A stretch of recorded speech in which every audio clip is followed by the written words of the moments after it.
Sorry, Saoirse, it's not allowing me to share my video whilst I am presenting, so I'm going to start with the video first, and then we do the introduction, then I'll reshare. All right, no problem.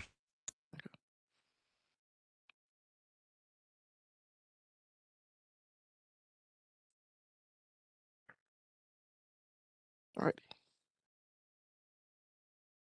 Enhancing organizational success through effective recruitment and selection and performance management. That is the name of our presentation today, and our key contributors are myself, Craig Goff, Miss Carol Jones, Miss Chantel Davis Baker. Our lecturer for the evening, Mr. Alex Shaw, has given us the wonderful task of our topic, plan and administer human resource policy and lead a team to identify and achieve goals.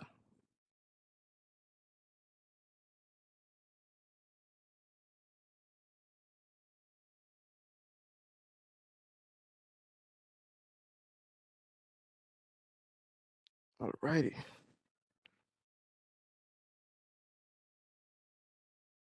Sorry.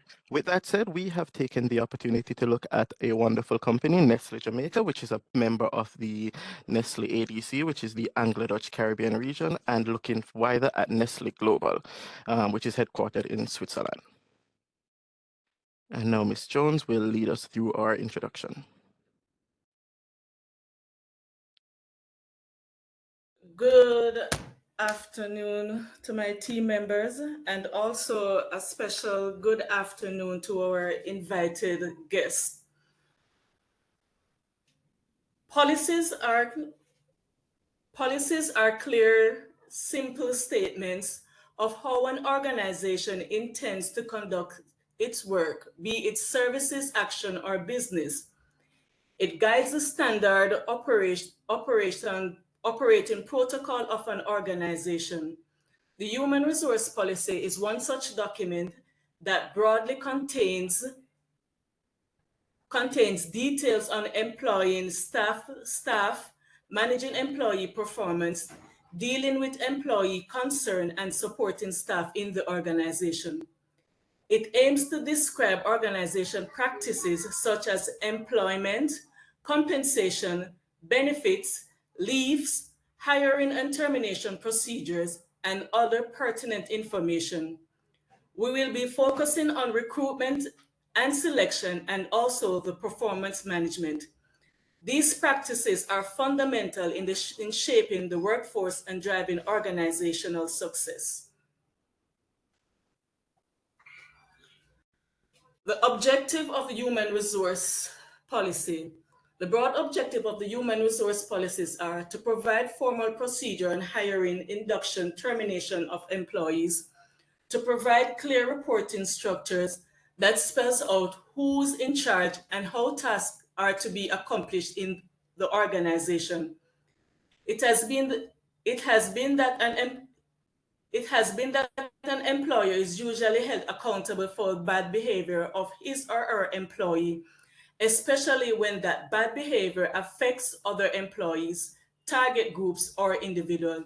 In such cases, the human resource policies should provide clear, specific behavioral standards in the form of rules for spotting and addressing violations of these standards.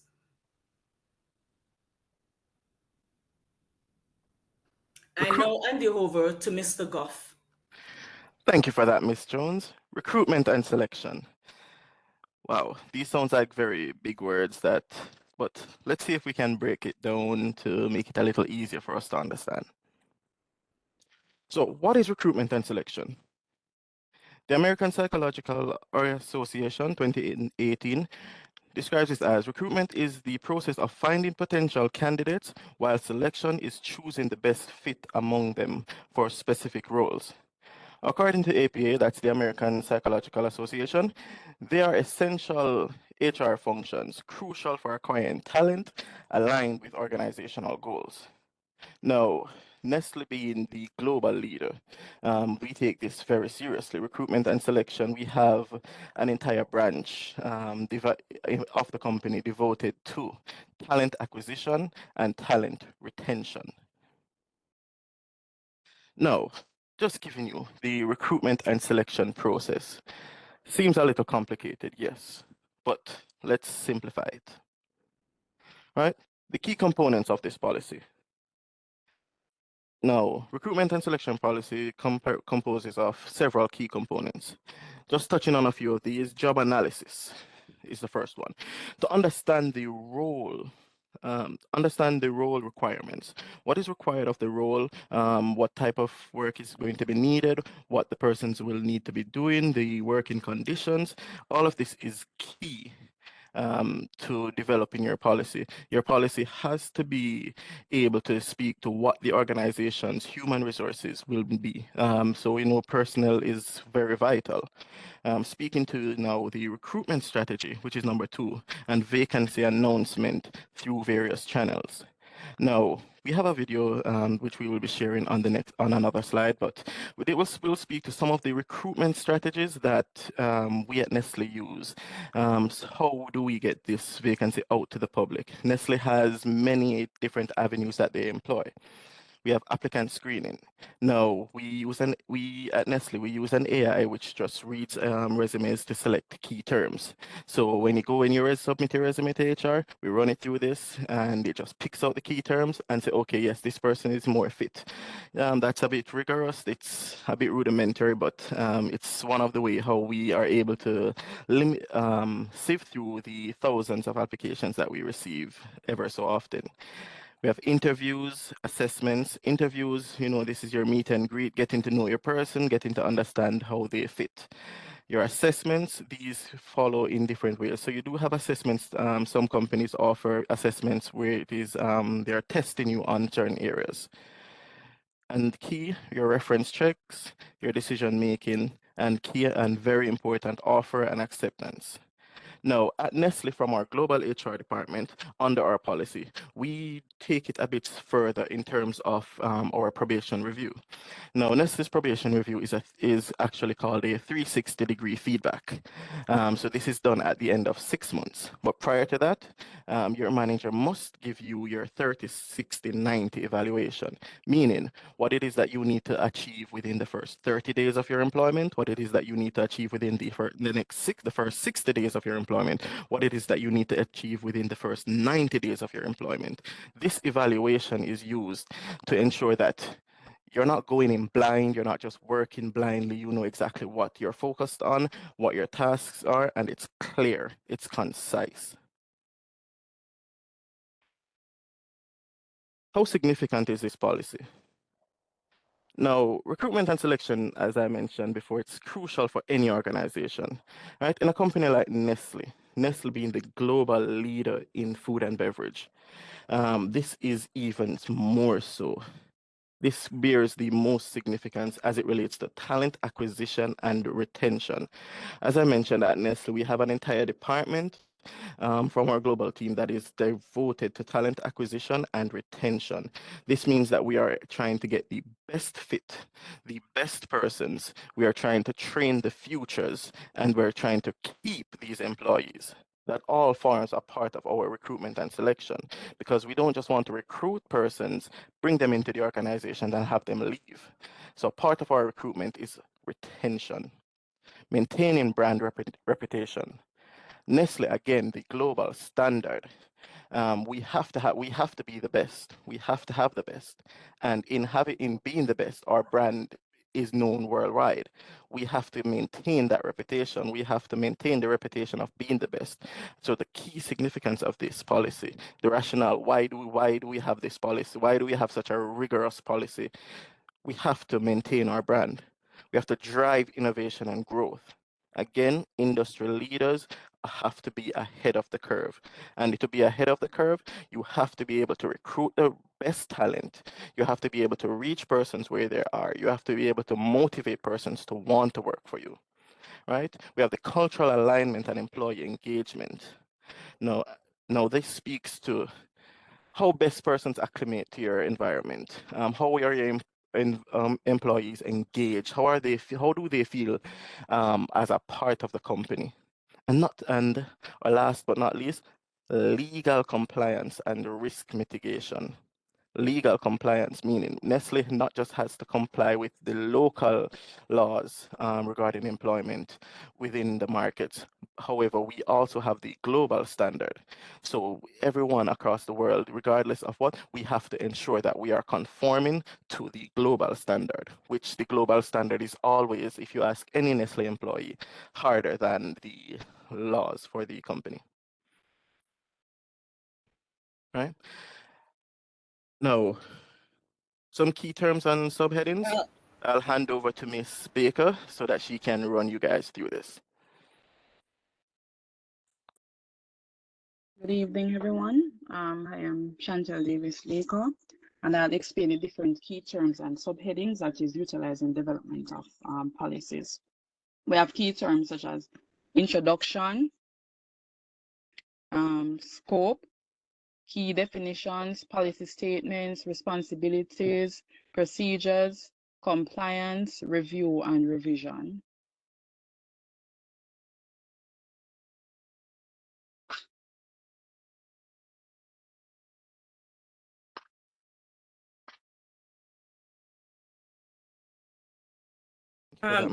Miss Baker would have touched the theme Great. on.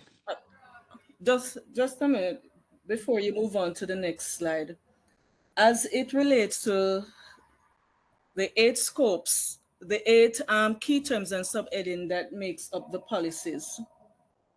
For the introduction, this section provides an overview of the policy and its purpose. The scope of the policy defines the boundaries and applicability of the policies. The key definitions clarifies any terms or concepts used in the policy that may be subject to interpretation. The policy statement clearly states the objectives and principle of the policy. Responsibilities. The responsibilities outline the roles and responsibilities of the individual or departments in relation to the policies. The procedures. Procedures details the steps or action to be taken to implement the policies. Compliance. Compliance describes how adherence to the policies will be monitored and also enforced. Review and revision. This specifies the process for reviewing and updating the policies as needed. You can go ahead now, Mr. Goff. Thank you very much for that, Karel and Chantel. You guys are wonderful. Now, guys, we were talking about some strategies for recruitment, and here we have included links to our policies. We will be uploading them so that we can Sir Shah, you can actually have these to look through. But the links are here once you get the slide, and you'll get the policies as well. But let's look at the short video that I had mentioned, guys. Working at Nestle.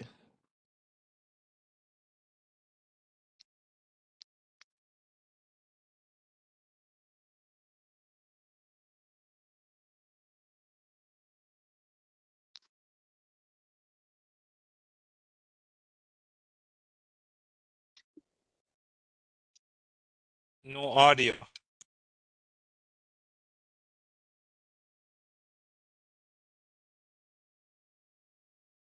So guys, that is one strategy how we can get the job out there, or get the advertisement for the job out there. Nestle has this program called the Nestle Needs Youth, which is directed at building up personnel, giving persons training. So as you leave school, they target persons who are leaving school leavers, so that you are brought into the workforce and you're engaged. No, we've been throwing around these words a lot. Policies versus procedures, policies, procedures, policies, procedures, P&P. But let's talk about them. Let's take a minute to talk about them. Right? And here's a video that I know you will love.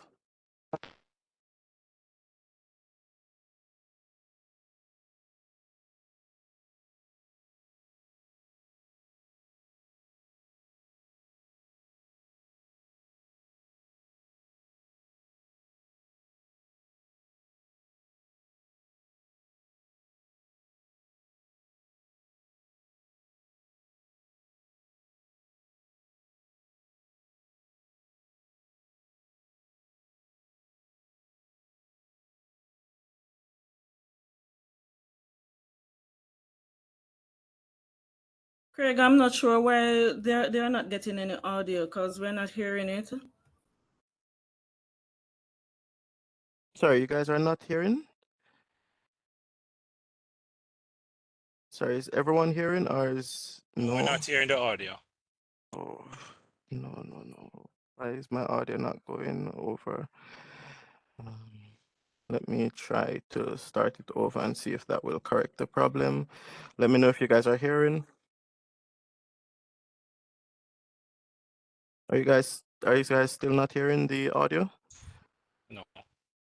All right, how do I share the audio, Saoirse? What you can continue, Craig, and when you send over the presentation, then we can see the audio. Okay, Since you're not getting it being shared now. okay.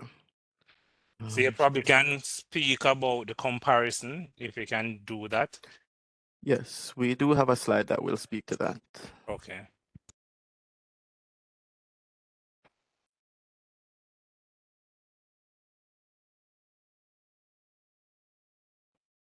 All right. So, to gear this off, Ms. Baker will be leading us through policy and procedures.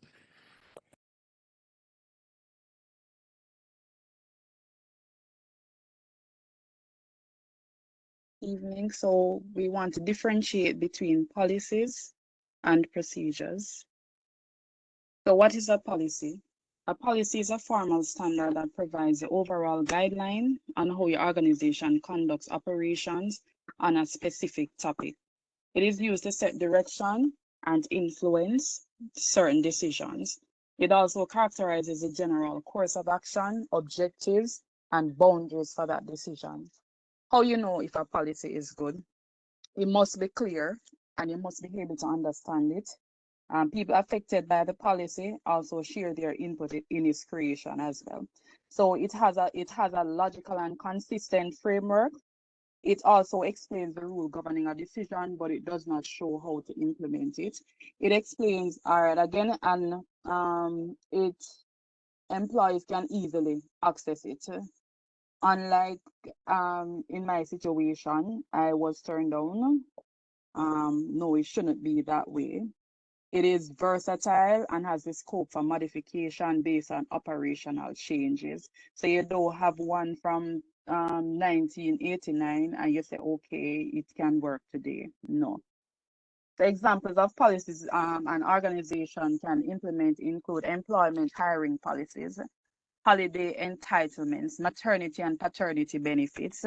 And you see, as of January the 1st, 2023, the paternity policy, not the policy, but it was put in place where men can now go off on paternity leave, sick leave, operation guidelines, customer service care, and care, etc. So while a company policy helps an organization understand its destination clearly, it does not specify the steps. That's where a procedure comes in. What is a procedure? A procedure is a document that details step by step. So it says that the policy doesn't give a detailed explanation, but the procedure now gives a details step by step that everyone should follow to tackle an issue or make a decision. It answers the questions: how, when, where, with whom. It helps people within the organization understand how to implement a policy. For example, an employee employment policy determines the standard for how an employee is hired and onboarded. The procedure now, the document will list the steps involved in getting hired, how long it takes, the onboarding step, and so on. Listen to what makes a good procedure now. If it is written in clear and simple language, you can understand. It explains how you can implement policies. It is usually based on facts and past experiences within the organization. It should help employee achieve the desired outcome of a policy or task. It is not restrictive. It provides options when needed, and it is easily accessible. A properly documented procedure contains teams or staff members were responsible for completing a specific task, detailed instructions to complete a task, how to escalate a problem to management, which management member to report to if there is a problem, and how to deal with risk and report them to management.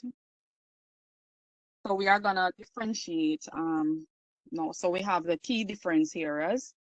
We have policy and we have procedures. So a policy is a clear and concise statement containing a set of guidelines to achieve an organization's goal, while a procedure is a systematic sequence of the steps necessary to achieve tasks and policies set by the organization.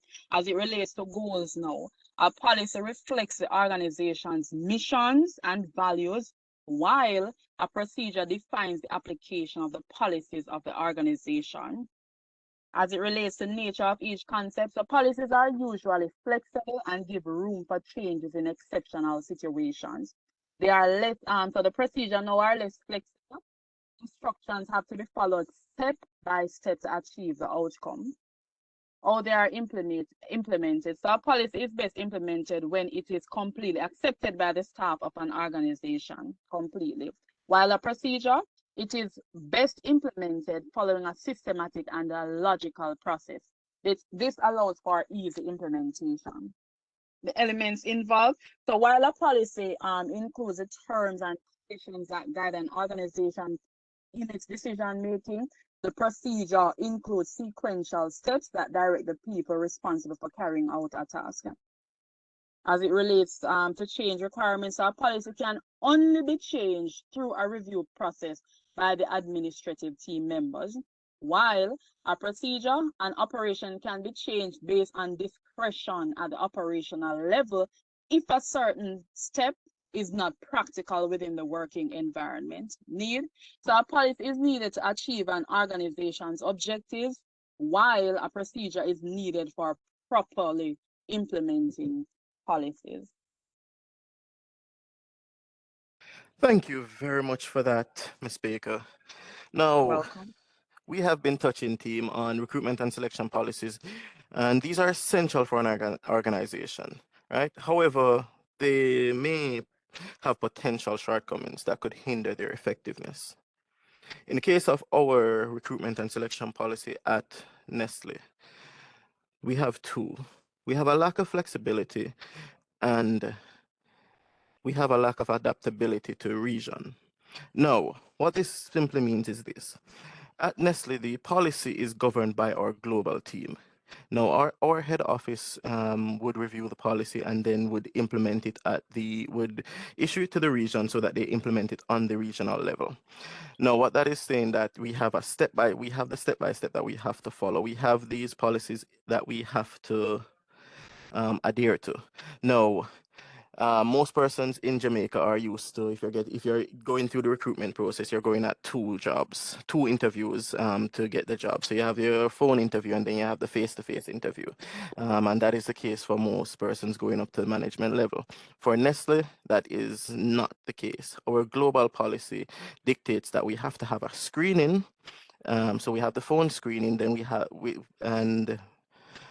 have 3 interviews.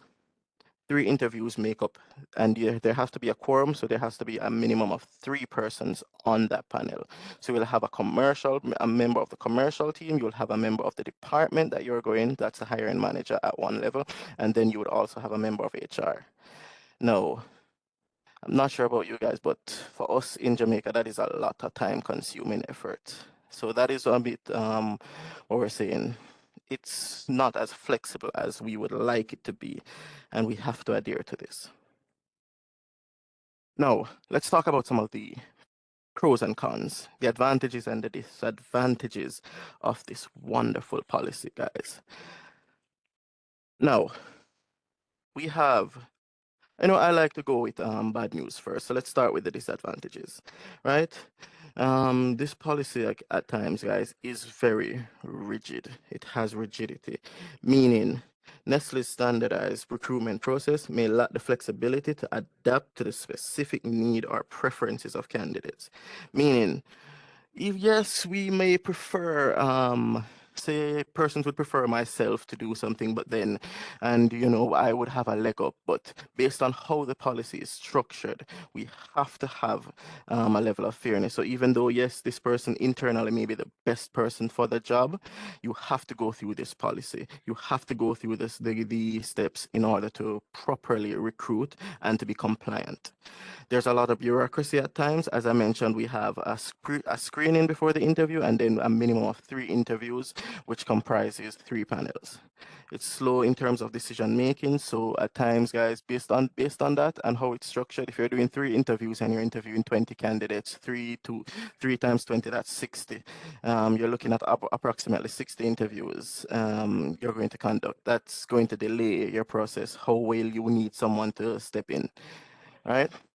Now, in speaking to the pros of this policy, right? Based on Nestle's guidelines, let's start with compensation, because I love compensation and evaluations, right?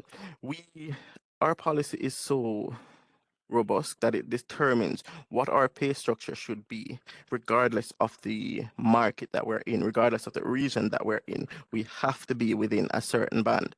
So if you're a manager at Nestle and we're recruiting for a manager, you don't have to worry about, okay, boy, you're a manager at Nestle in Jamaica, but you leave and you're going to apply to Nestle Canada, and your salary for a manager position, and it's going to be a lot lower. No, it has to be within the same band. Right? We have employees' issues and responsibilities. Now for this, our policy will allow us to assess our employees. We'll be able to predict the issues that we may have, and we have the relevant areas to have feedback. So it's not just that we're saying, hey, you guys can just come in, apply, and then we just leave you by yourself. No, our policy details a step-by-step and who is responsible for ensuring that employee is successful. Again, I mentioned our 30, 60, 90 and our 360 feedback review. Let's jump right into performance management. We had a video, but I guess you guys aren't hearing the audio, so we'll have to skip the video for this one. So, Karel, will you kick it off?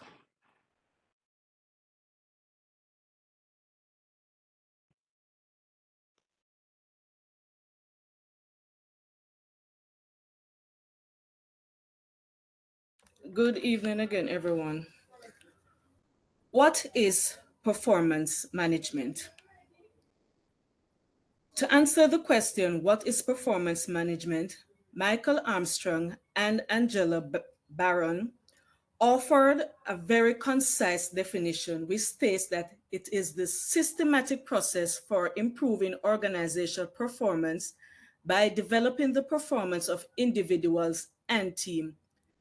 It is a means of getting better results from the organization, teams, and individuals by understanding and managing performance within an agreed framework of planned goals, standard, and competence requirements.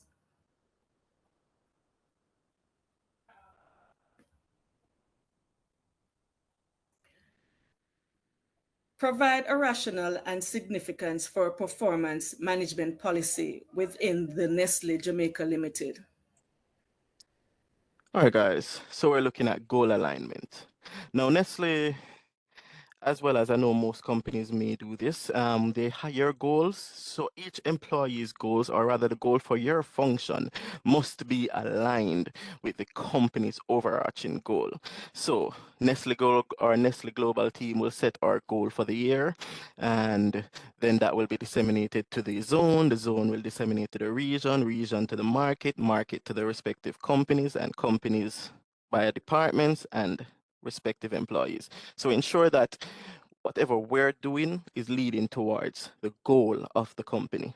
And that leads us directly into our next section, which is productivity boost. Now, if you have all your gears turning in the same direction, all your employees are aware of what is needed, the policy well circulated, guys, we're going in the right direction, we're going in the same direction, that will increase our productivity. It offers transparency, because these policies will allow us to say, okay, what is the metric to measure your performance? What is the metric? What metrics are you using to measure your performance? How are you able to properly gauge your performance? Who is held responsible? What task needs to be done? And that leads directly into continuous improvement and recognition. And then leadership development. Nestle has this wonderful program called under the Needs Youth Program, which is our management trainee. We are developing managers for every industry. Steps for the implementation of a policy. Now, these steps are very, very important, right? And we'll start. We have the policy development. Policy development, guys, will we'll assess the need for the policy.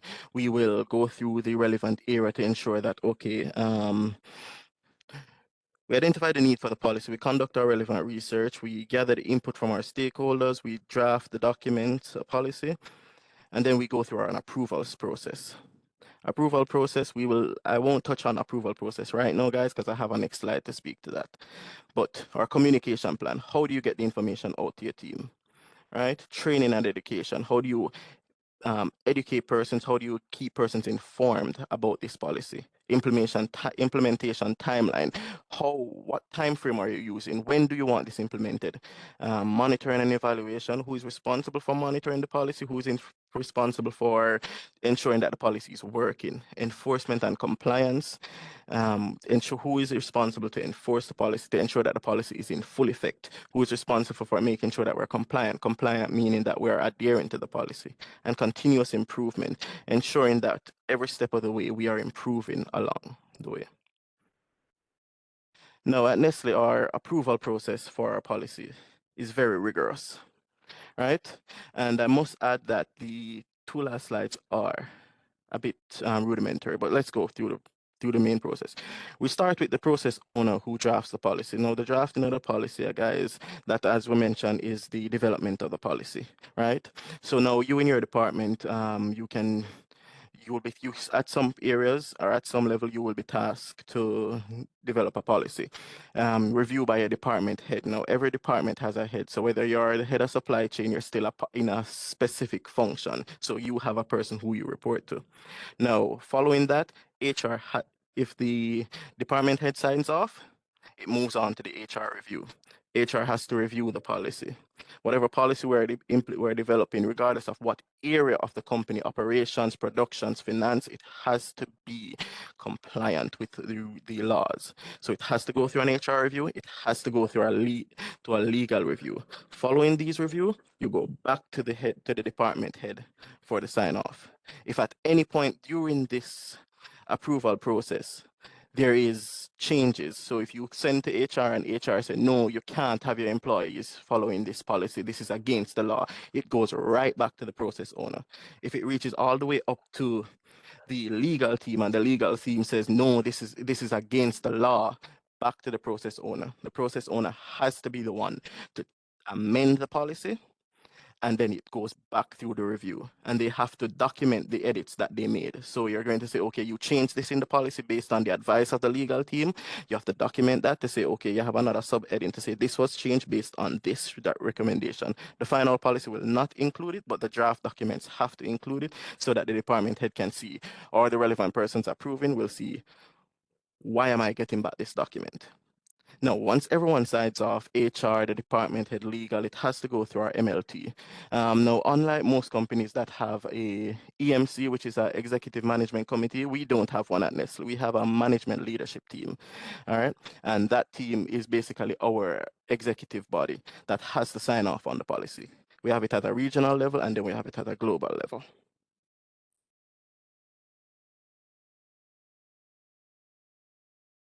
Now, we're just going to touch on a few steps of how do employees receive information about the policies. Now, for most companies across the world, not limited it just to Nestle, we know a lot of companies have town hall, right? At Nestle, we have a town hall. We have two town halls. We have two monthly town halls. We have a local town hall for the market, and then we have a regional town hall. So the ADC, so you know exactly what's happening at the global level. Now, if you have a policy that is going to be implemented, once it is communicated at the monthly town hall, then 30 days following that is the effective date of the policy. So Nestle is not going to just come and say, okay, this policy is now effective immediately. No, we give our employees time to adjust. At Nestle, we have something that's called a total reward statement. Right? Total reward statement is basically, it details everything that encompasses you as an employee, and it is not just broad brushed, it is unique to each individual employee. So it will govern all policies that would go for your job.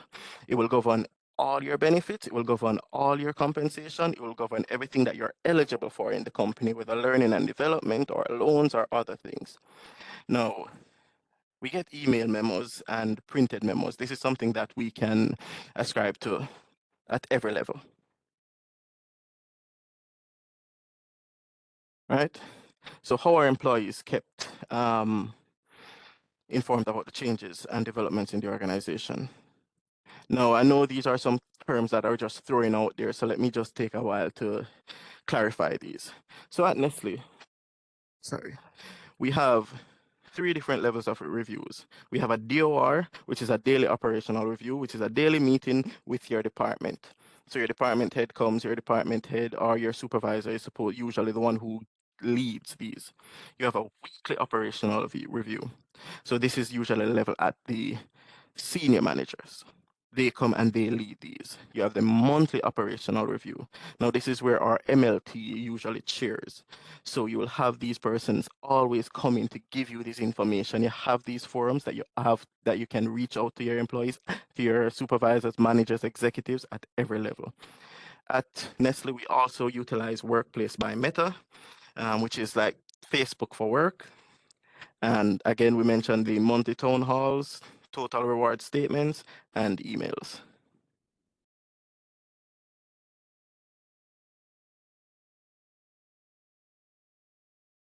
Recommendations to improve communication within Nestle.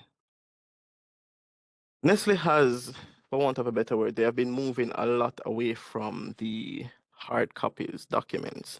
And I believe for most persons, getting a physical document in your hand helps you to understand what is happening.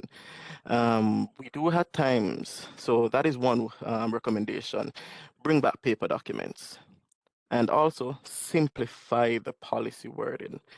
A lot of persons we hire from every background, and a lot of persons, even myself at times, when you're reading through a policy, you book up on a word or a jargon and you're like, what is this? I have to Google it. Right, and Ms. Jones will lead us through our conclusion so that are our key takeaways from our presentation.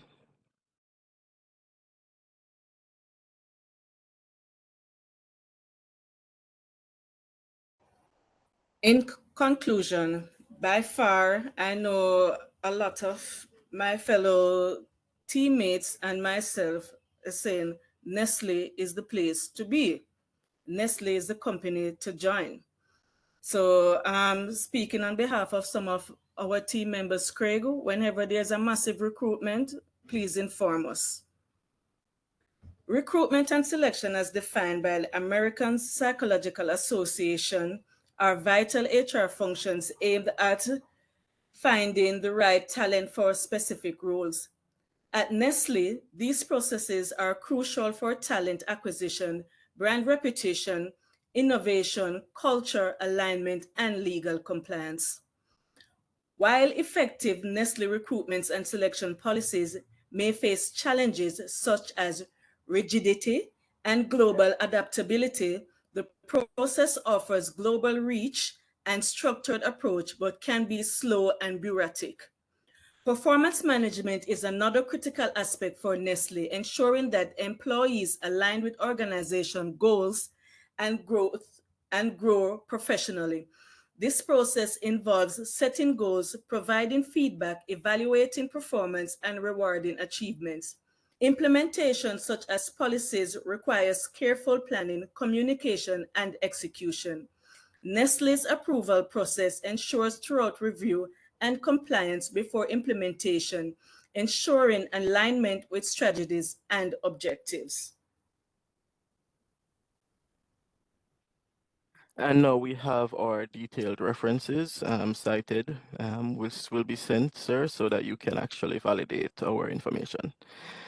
And on behalf of my team, guys, I want to say thank you for giving us this opportunity to share this information that we have acquired, to share my experience working at Nestle, and to encourage everyone to reach out to your policy, read your policy, ensure that you know what is applicable to you.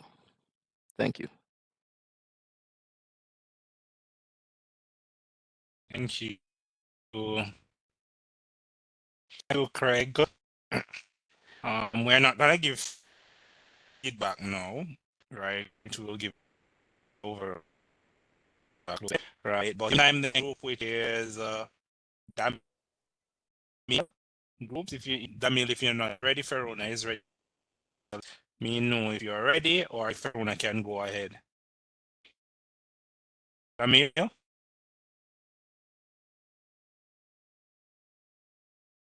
Yes, sir. Roger said that you're ready. Okay. That- All right. So while you guys bring up everything, just give me and Miss Walters about 2 minutes. We're gonna join a room by ourselves, a breakout room, just to do the scoring on this. So you guys can meantime pull up your thing. Okay?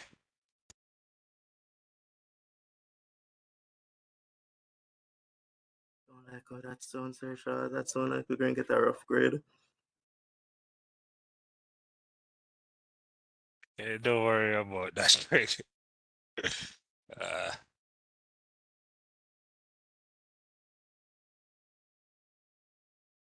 uh,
You know, see, I will start present though.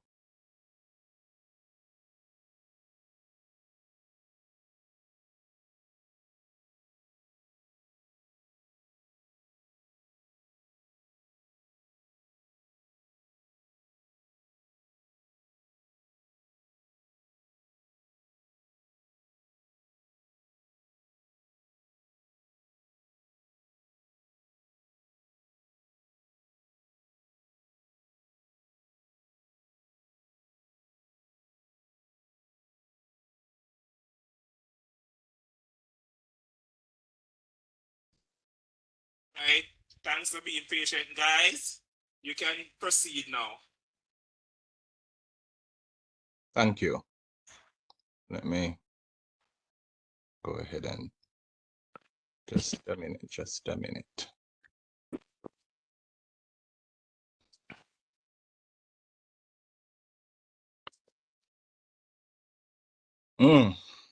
All right, so to our esteemed group members and the fellow business admin students, I don't know if I should use the word excited to share. Yes, but context matters. So let me just go ahead and say that I'm excited this evening to share with you a critical topic of the human resource policy, which is leave, attendance, and performance management, just a brief on performance management, and its significance in enhancing workplace efficiency. Now, how do I move this? Good. Now, what is a leave and attendance policy? A leave and attendance policy is a set of guidelines and rules established by an organization to regulate employees' attendance and manage their leaves effectively. This policy typically outlines various aspects related to the attendance, such as working hours, punctuality, breaks, and the procedure for requesting and approving leaves. Skip thing. Policy overview. ITEL supports a professional environment with the utilization of schedules to ensure that team members report to work during authorized hours to meet the demands of the business, its clients, and customers. The attendance and leave policy is intended to support the company's mission, administrative operations, and activities. The attendance and leave policy outlines expectations regarding punctuality and attendance for employees. It emphasizes the importance of collaboration, define absenteeism and tardiness, and provide guidelines for unseen absences. This policy also details disciplinary action for non-compliance. So, as made mention before, we're looking at the attendance and leave policy for ITEL, and a brief on performance management as Mr. Chambers will go further into that.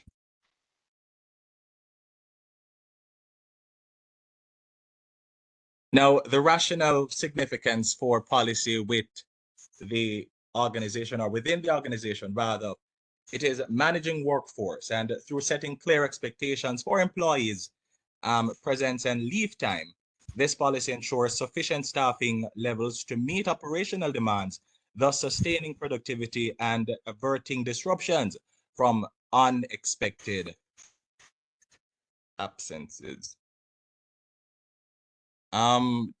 Ensuring fairness and impartiality, a well-outlined attendance and leave policy enables fairness and equality among employees by establishing transparent procedures for managing leave requests, thus guiding against favoritism or discrimination in granting time off.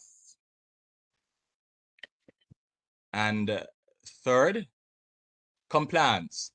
To define and specify what attendance violations are, to outline authorized procedures for requesting, reporting attendance anomalies, to prescribe suitable corrective actions for attendance violation, to outline authorized practices for requesting sick uncertified and certified sick calls, encourage employees to consistently report to work as scheduled, reducing absenteeism and minimizing disruptions to productivity. Maximize employees' productivity by minimizing unexcused absences, tardiness, and unauthorized time off, thereby enabling operation efficiency. The fourth one, promoting work-life balance. Encouraging regular breaks and the time off aids in promoting work-life balance, mitigating burnout, and enhancing overall well-being. A robust leave policy should encompass various types of leave, including annual leave, sick leave, and flexible work arrangements, enabling employees to effectively manage personal and professional commitments. And further down into the presentation, we will expound on the types of leaves. The key components of the policy. So we have attendance expectations, where clear guidelines, unexpected work hours, punctuality and methods for recording attendance. We have types of leaves, outline various types of leaves as made mention just now, such as vacation, sick, personal leave, and any other categories specific to the organization. Leave entitlement, details on how leave is earned, and how many are employees entitled to. We have the request procedures, procedures on how you go about requesting these time offs, yes, including how far in advance requests should be made and who they should be submitted to, and the approval process, how leave requests are reviewed and approved, including any criteria for approval and who has the authority to approve the requested leaves.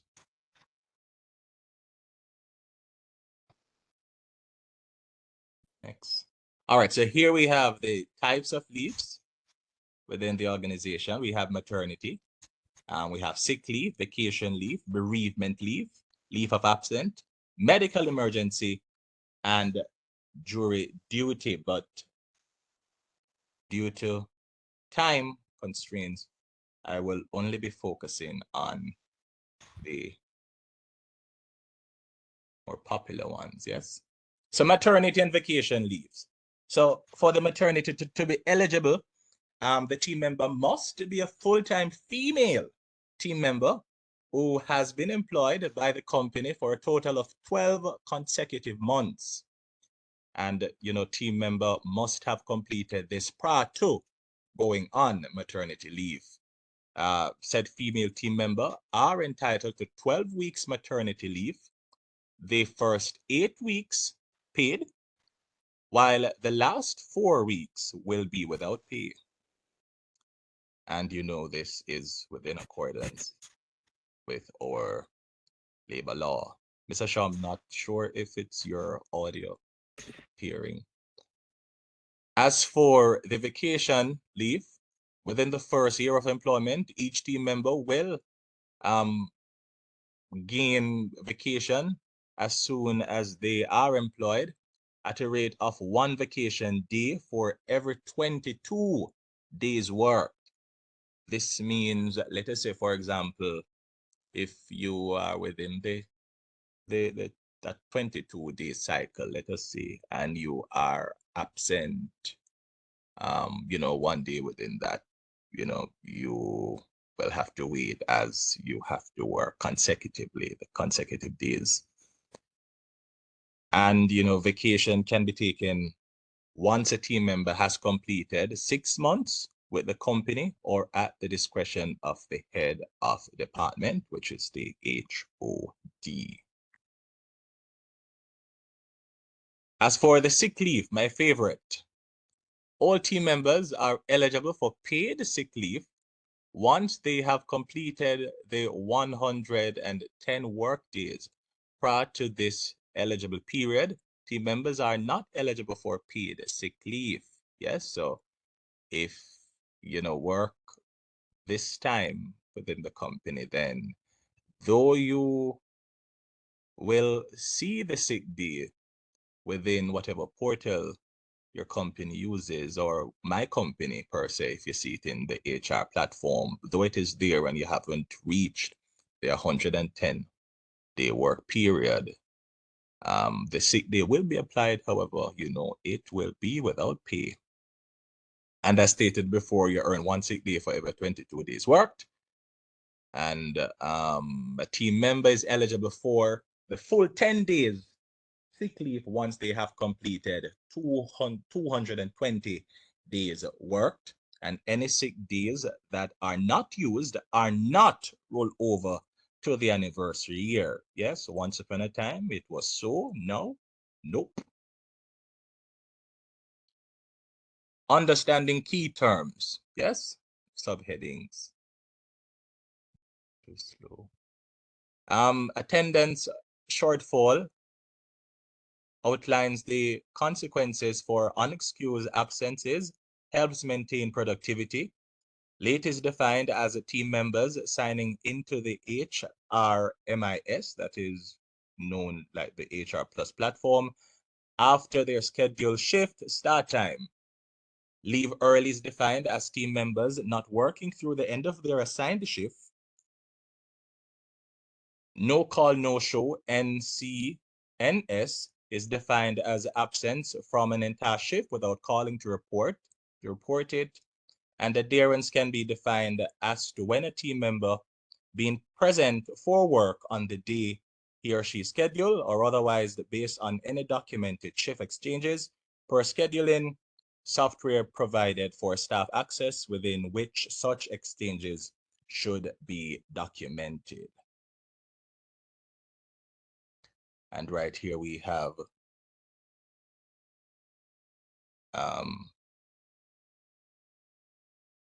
the continuation of the attendance terms.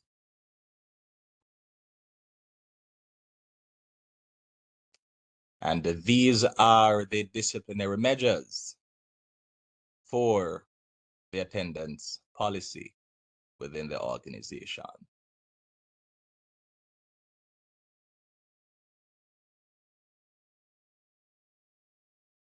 And a continuation.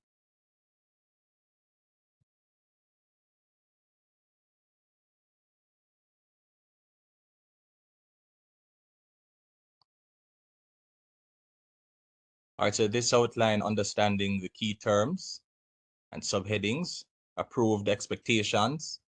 We have call-ins, disciplinary measures, and it also speaks towards the leave policies. Due to time, I won't be able to go through everything individually. So capture what you must or can.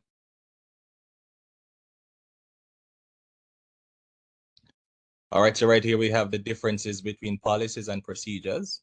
Policy can be defined as rules to follow, while procedures are step-by-step instructions on how to follow the rules. And at this time, I will invite Miss Alicia Williams McCarthy to take over for just a brief. Alicia.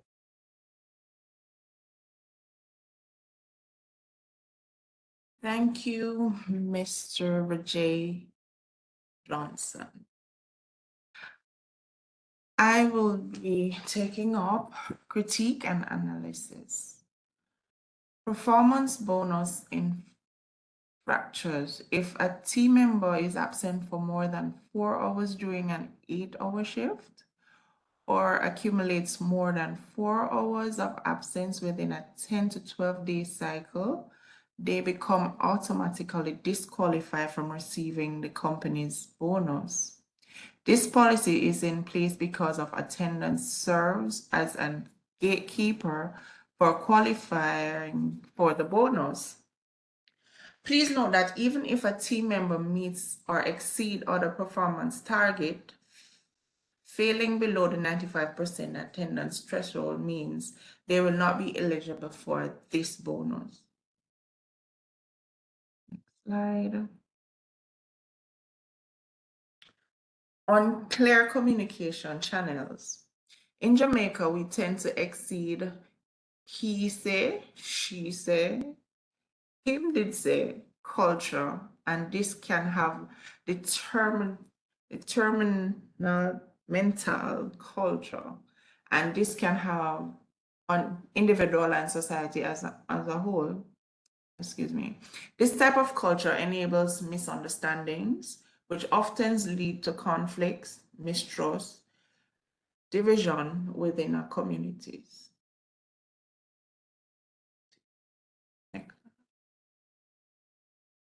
I want to touch on a little bit on advantage and disadvantages. Policies and procedures serve as a guide to an organization's day-to-day operation. They ensure compliance within regulation, law, streamline internal processes.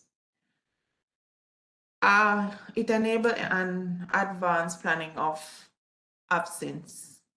However, if it's done manually, it can be tedious, cumbersome, and sometimes leads to delay in accounting errors. Clear expectations are employees have clear guidelines on attendance requirements, leave entitlements, and the procedure for requesting time off, reducing confusion and misunderstanding. Improve attendance. Having a policy in place can encourage better attendance by setting expectations and consequences for excessive absenteeism. Continuing on disadvantage, rigid but a strict attendance and leave policy may be perceived as inflexible, partially in situations where employees may need to take time off unexpectedly or have unique schedules needs. Moral hazards. Some employees may attempt to game the system by taking advantage of leave entitlements or exploiting the loopholes in the policy, leading to increased absenteeism or abuse of leave benefits.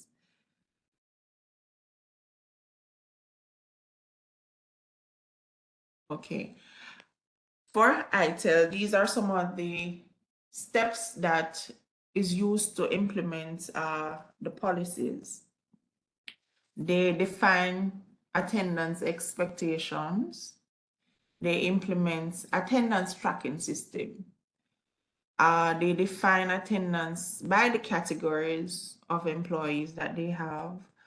They request approval and the process because that's a part of it.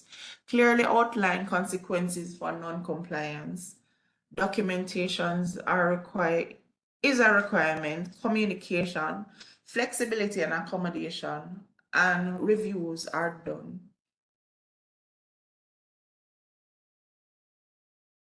Policies are communicated to employees. So employees receive information about HR policies through the handbooks, orientation sessions, emails, online, or even the online platform.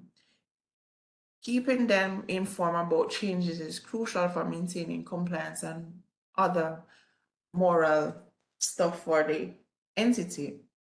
Recommendations for improvement to enhance the communication within the organization. They can introduce town hall meetings, online platform training session, and open door policy. These initiatives foster transparency and employees' engagement. Right. And as for the handbook, this is not a paper copy, but it is a virtual copy that is sent to your email, both your personal email and the company's email. Let me just see what else we have here. All right, so changes for changes and development updates. Upon hiring, every new employee is given a detailed explanation of all the policies of the organization. This is to ensure that they have a clear understanding of the core values and standards as they are expected to follow. It is important for employees to adhere to these standards as they reflect the company's mission and vision. In case of any changes or, in the event of any changes to the policy, the organization takes various measures to ensure that all employees are kept informed. Firstly, the changes are communicated through email to every employee. Secondly, the heads, which is the head of departments, the HODs, are instructed to inform the teams whatever changes that will take place or has taken place. And the last change update, this is also displayed on the company's notice board for easy access to all employees. As for the recommendations for improved communication, Alicia? Okay. So recommendations effective communication is essential for any organization. What we are recommending is a regular one-on-one session with staff, weekly meetings, offering a platform for constructive feedbacks. Next slide. And before you go, Alicia, this is just a brief on performance management for my company, ITEL. As stated before, Mr. Chambers will elaborate more on that. Alicia, you Yes, can provide an overview of the performance management, and I believe that will conclude our presentation. okay. So as outlined here, the performance management plays an important role in establishing and upholding a robust leave and attendance policy within any organization. By aligning performance standards with attendance expectation, employees can nurture an environment of accountability, dependability among their staff. Regular performance assessments enables managers to detect trends, absenteeism, or lateness, address underlying issues, and offer the necessary assistance intervention to enhance attendance. Additionally, performance management offer commendation and incentivize employees who consistently adhere to attendance guideline, reinforcement, positive conduct, and encourage compliance within the policy. Controversially, absenteeism and misconduct empowerment managers to implement corrective action and disciplinary measures as warranted. All right, awesome. So this is just an overview on the performance management. And we do have a conclusion here.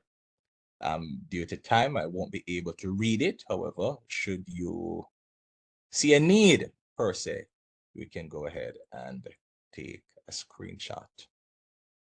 And that is the end of our presentation. Mr. Chambers, you can probably go ahead and give a brief on performance management for our group. Thank you.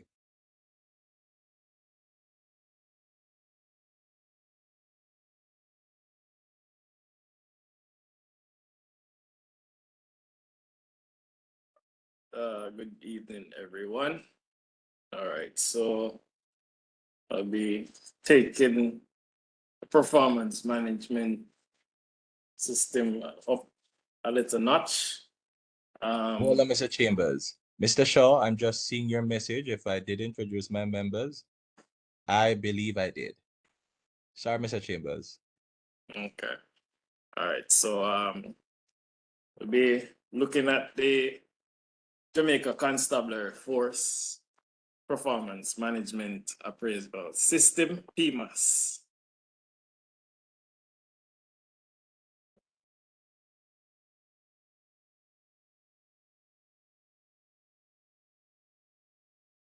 All right. So the aim of this presentation is to provide a rational significance for the performance management appraisal system,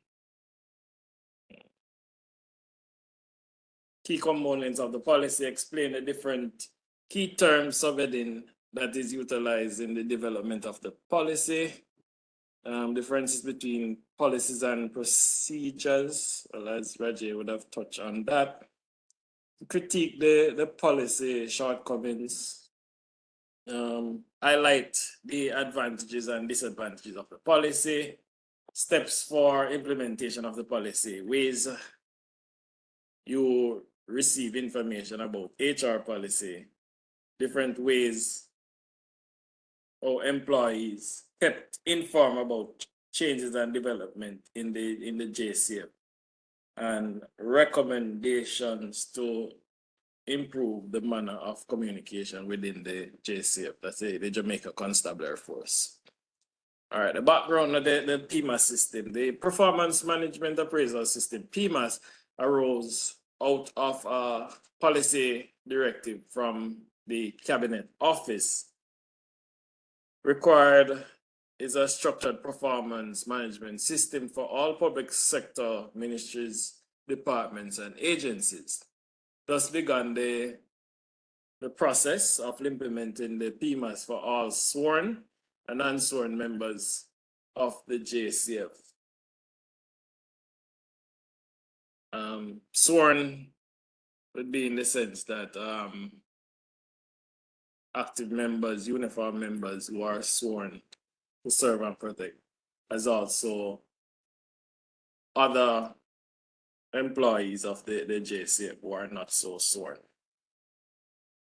To develop a highly motivated and competent professional responsibility and accountable workforce, to create a culture that is focused on service delivery through courtesy, professionalism, and integrity, to improve the management of human resources, resulting in enhanced performance of individual members. And the purpose is to establish and maintain an objective, equitable, and transparent performance-based appraisal process that aligns each member's performance to the organization's objective. And the tagline, a force for good, upholding the rule of law, respect for human rights. And also the purpose to achieve excellence in employee and organizational performance through shared understanding of expectations. And continuing, creation of a system that emphasizes coaching, mentoring, and guiding by managers and supervisors. Each employee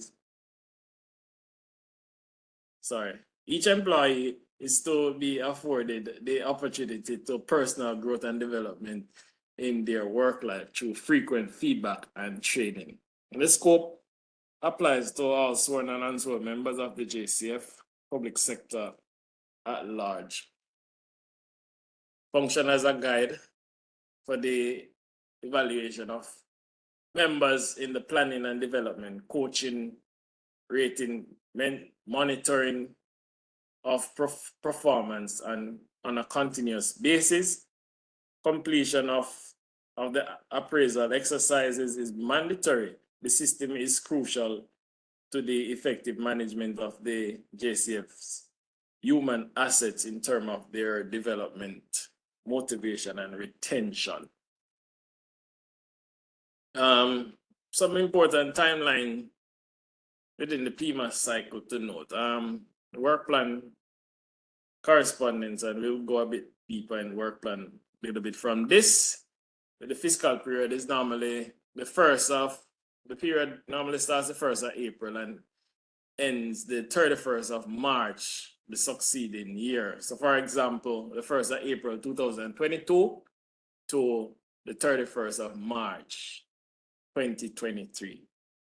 Interim appraisal are to be conducted at the end of September of each year. And an example there, the 30th of September 2022. Final appraisal are to be completed at the end of March. This is a flow chart for the PMAS. I'm not sure if you guys can see clearly, but I'm gonna try and go through some of it very quickly.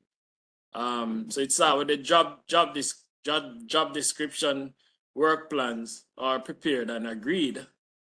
So each member will get a job description from their supervisor, and the work plan will get a work plan that would be prepared, and the member will meet with their supervisor and go through the work plan and then sign to agree. Headquarters HR prepare appraisal list based on a cohort. Notify area HR when interim appraisal are to be conducted. Area HR disseminate appraisal list to commanding officers of division and formation. Commanding officers for division or formation could be a superintendent, a deputy superintendent of police, or a senior superintendent of police. Administrative officer notifies supervisors of the persons under their command to be appraised and confirm the development and approval of all work plans. The admin officer could be an inspector, as also it could be a deputy superintendent. Appraiser meet with appraisee at the commencement of the appraisal cycle to review job description and develop individual work plan. The appraiser conduct 3 interim appraisal in the appraisal cycle, in which evidence must be kept for final appraisal. And saying evidence must be kept for final appraisal.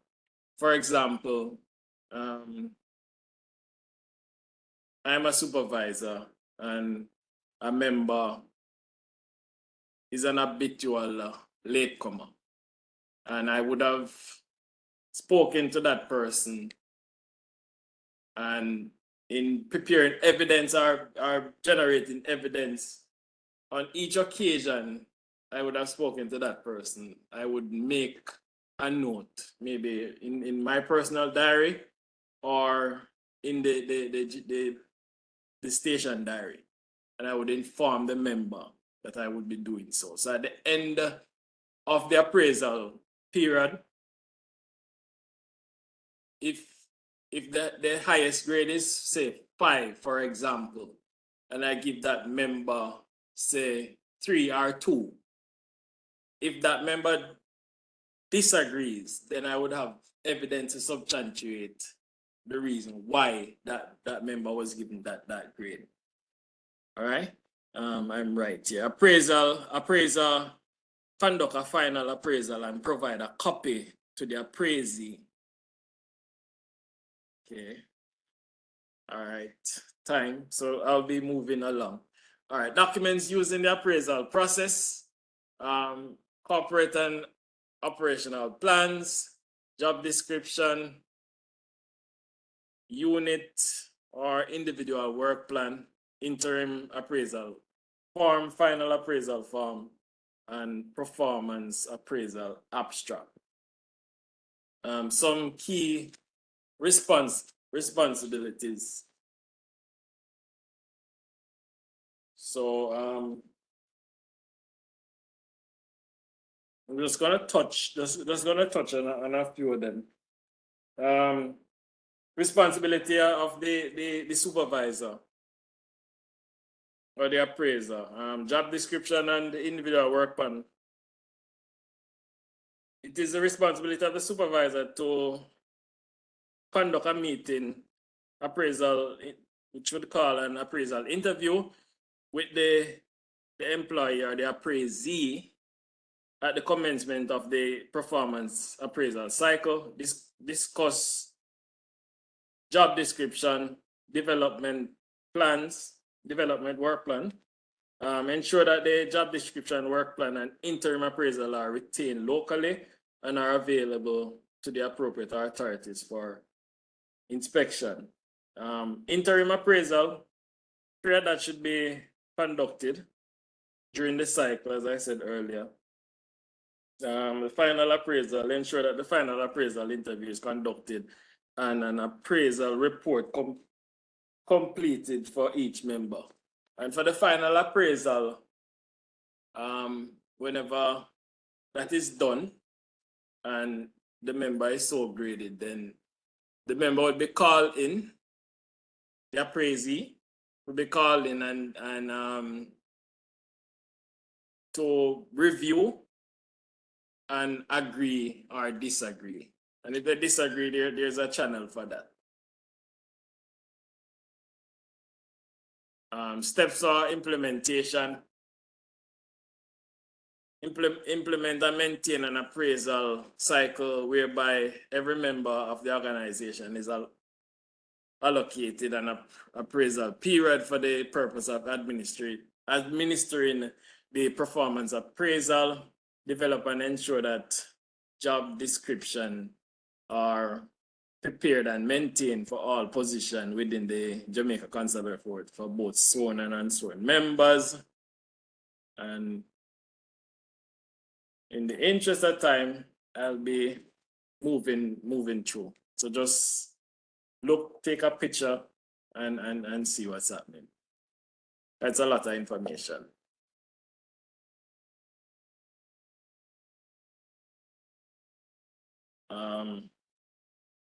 Development work plan. A work plan is a critical tool in the process of managing performance.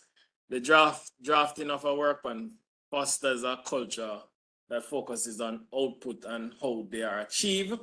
It provides the basis for continuous communication between individual and the supervisor, who is the appraiser. Work plan should seek to align major tasks and work activities to meet the strategic goal of the organization. State clearly the output expected from an individual employee and promote quality work.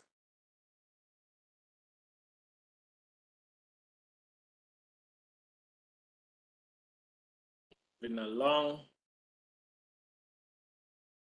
note. In developing the work plan, an updated output focused job description should be used as a reference document, providing in detail the main objectives and the key output of the job. Been a long targets. These are measurable tasks to achieve objective and can be used to quantify and qualify performance indicators.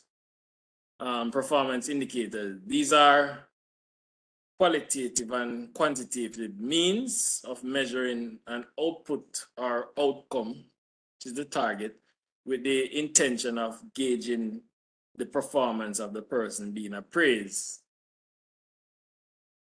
Some common issue and concern persons may have sometimes. Persons are unfamiliar with the system, sorry. The system might be new to many. Misconception of the purpose of the PMAS desk that was established at each division. So any queries and all of that, you would consult with them. Appraisers are not knowledgeable of the crafting of tasks, targets, and performance indicators. Persons being appraised is not in agreement with the final appraisal, and that can pose a little challenge. Moving along, because it's a lot. Some advantages of PMAS in the JCF. Easier way to track members' progress and keep them on target. So with your interview and your preliminary, you will be able to see if the person is on target or if they are not. Salary administration, enhance selection for promotion, increments or monetary incentive, training and development needs are easily identified. Some disadvantage of the PMAS in the JCF, members not being sensitized in a timely manner, work plan not fitting the members' job description. Tasks set out are not in the timeline set. Member is graded unfairly because of personal reason. Maybe the supervisor and the member had an issue in the past, and because of that, in the appraisal process, the member or the appraisee was not graded fairly by the appraiser. Why some people fear the PMAS? Ignorance of the process, poor relationship with supervisor, no clear performance standards, only receive negative feedback in the past. Managers and supervisors are always right. Fear of a poor rating, the surprise factor, no ongoing feedback. Some shortcomings of the PMAS, especially how most persons view the process. Persons are unfamiliar with the system. Appraisers are not knowledgeable. As I would have said earlier, appraiser competing the appraisal form in pencil. So your appraiser might practice to do the appraisal form in pencil and then have you review and maybe sign, and then afterwards they do it in pen. That's a no-no. Some ways which JCF members receive information about HR policy: being sensitized through briefing, lectures, and meeting, by visiting their general office in their respective divisions, through their JCF email as the official communication email, in the weekly force order of the JCF. Force order is like the communication newspaper every Friday that publishes through your official JCF email. So anything as it relates to members, policies, procedures, any changes, any information, you can check that. Contacting or visiting the human resources department.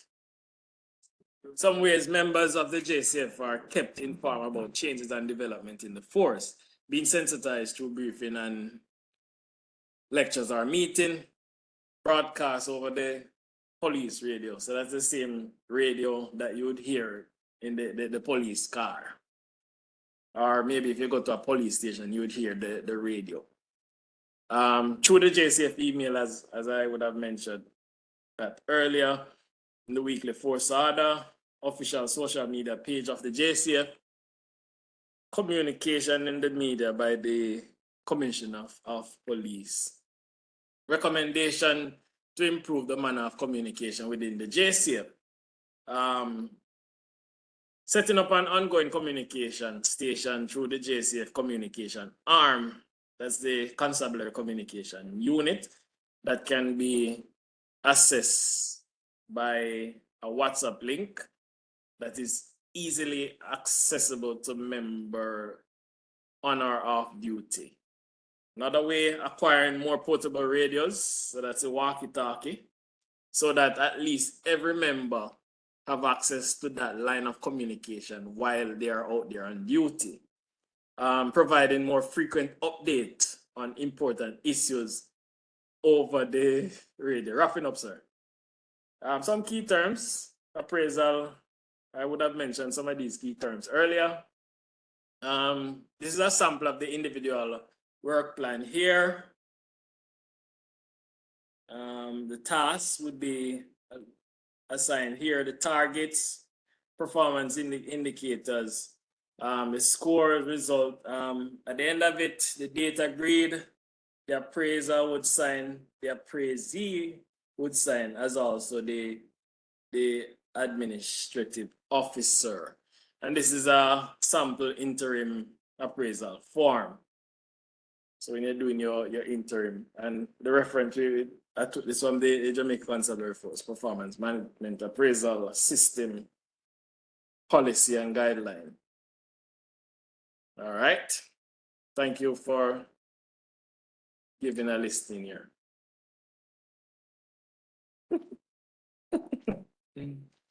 Oi. Okay, thank you guys for that. It's now 8:30. We have 3 more groups to go, but I don't think it's possible to have 3 more groups to go tonight. Right? What are your thoughts in terms of do another team want to go now? Right? Or you guys, is it okay for you guys to reconvene tomorrow so we can finalize the other groups? Because this is a lot. Because most of these Oh, you can go ahead, sir. I will just most of these confirm with presentations are most of these presentations are very extensive. I wasn't expecting them to be this extensive. Right? But if you guys are okay with tomorrow is not class, but I need to get this out of the way, right? I would start 5:30 immediately, and I would not want it to go into my Friday nights going up to 8:30, right? So I would like to start 5:30 and hopefully finish by 6:30 the latest. What say you guys? That's not possible, sir. What do you Sir, let mean me that's not quickly, let possible? me just quickly, my group, and I don't know if the others who haven't presented as yet, if they could confirm when they want to go. Okay, so Faruna, you want to go? Yes, sir. Okay, can't start.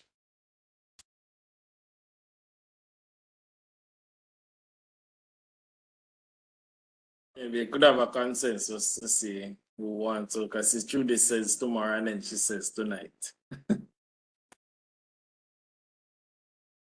I'm not staying until 10. That's a fact. So probably after Faruna's presentation tonight, that's it. The others will have to take on for tomorrow. Okay, let me know when you're seeing the slideshow. Yes, I'm seeing it. Go ahead. Okay. Right. So, good evening, everyone. Special welcome to our guest, Miss Raquel Walters. We are the devoted members of Group 5. It consists of Miss Verona Robinson, Miss Shanice Ellis, and myself, Dana Lee Edwards. Today, we will be presenting on I'm nervous, and the training and development policies, as well as the performance management policy. This will be done alternatively by each group member. I have the task to do the introduction and general information regarding the 2 policies. Ms. Shanice Ellis has the task of exploring the training and development policy as it relates to our organization, the Art NSTA Trust. While Ms. Verona Robinson has the task of exploring the performance management policy as it relates to our organization, PICA. We hope at the end you will find this presentation beneficial. So as you can see on the screen, these are our main objectives for this presentation. The aim of this oral presentation is to educate our audience on the training and development policy, as well as the performance management policy, which falls under the 6 main human resource policies outlined in our course. Our aim is to research and analyze the 2 HR policy documents. 2 organizations were chosen that 2 of our group members currently work at. The training and development policy will be explored for the Art NSTA Trust, and the performance management policy would be explored for Passport, Immigration and Citizenship Agency, PICA, which are both public sector organizations. Our group members, Ms. Shanice Ellis, currently works at Art NSTA Trust, while Ms. Verona Robinson currently works at PICA. This presentation entails a plethora of information, including the significance and our rationale for the training and development policy, as well as the performance management policy for their respective organization, key components of these policies, and much more will be expounded on. So a national policy versus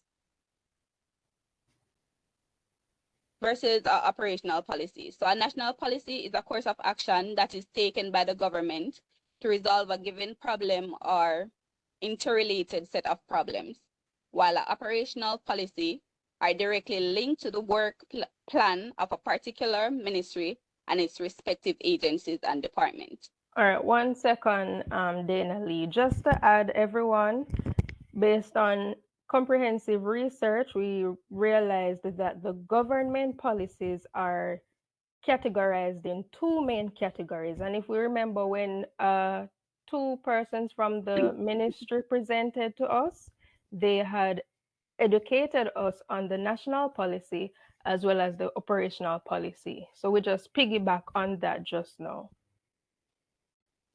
You can continue, Ms. Dana Lee. All right, so this is like a little icebreaker. It's thrown out to anyone, so anyone can answer. Which of these government policies do you think that the training and development policy, as well as the performance management policy, falls under? Anyone?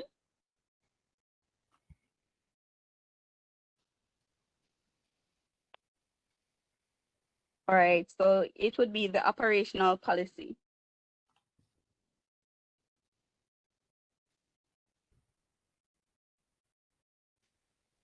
So this is a little background information. Based on comprehensive research, we gain knowledge of the Office of the Services Commission and its significance to public sector organization and human resources on a whole.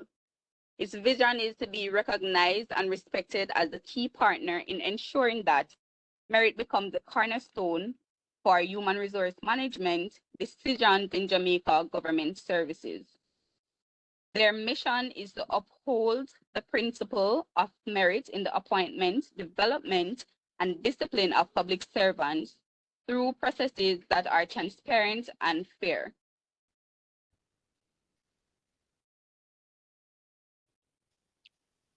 So, what is the training and development policy? This is essential for enhancing employee skills, fostering career growth, and driving organizational performances. All right. Shanice, is Shanice available? Shanice Ellis? Oh, sorry, my bad. Shanice Ellis, Miss Ellis will be taking over from here.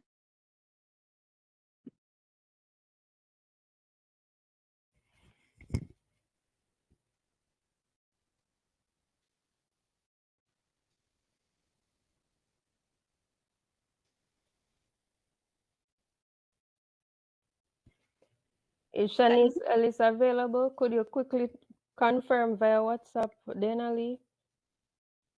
Her mic is open. I'm not sure what's Yeah. happening.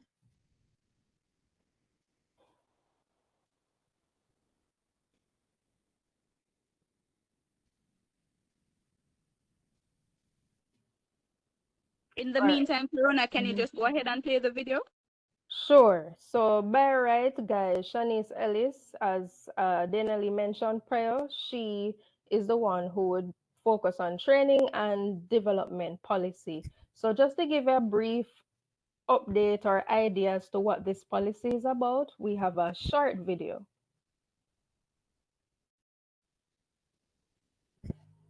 Hello, can you hear me? Outlines the training and development policy of company name, focusing on the commitment to continuous employee And just go development ahead after the for video. enhancing work performance and efficiency. It specifies the policy's purpose, scope, implementation, and management responsibilities. The emphasis is on equipping employees with the necessary competencies aligned with the company's strategic goals and job requirements. It highlights the importance of developing human assets, ensuring compliance with legal requirements, and fostering a culture of skill enhancement. The policy is designed to ensure that all permanent employees receive relevant education and training, supporting effective job performance.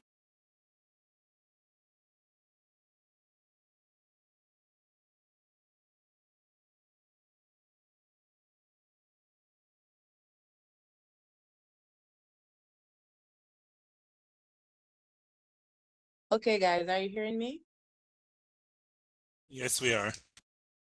Okay, so now training is maybe defined as, hello? Yes, we are hearing you. Okay.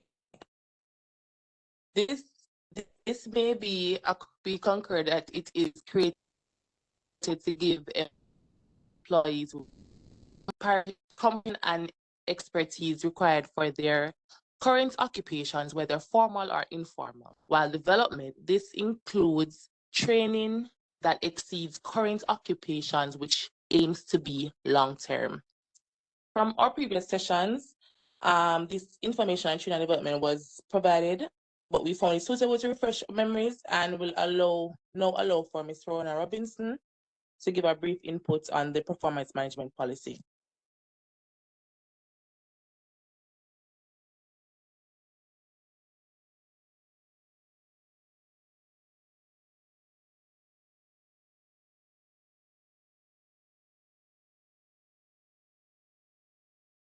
Verona?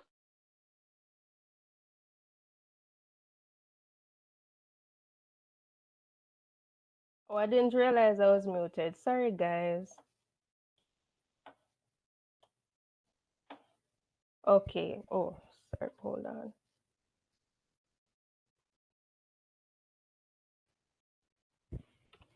Right this. 1 second, guys.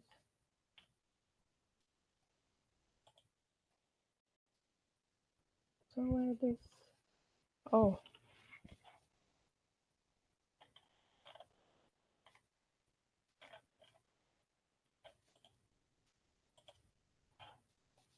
Okay, sorry about that. So I have the task of presenting on the performance management policy. So quickly, the performance manual policy, in other terms, is a document or set of guidelines that is basically created by an organization to outline expectations, procedures, standards related to employee performance and how performance-related issues will be addressed within the organization. I also have a brief video focusing on performance management policy so that you can have a better understanding of this policy.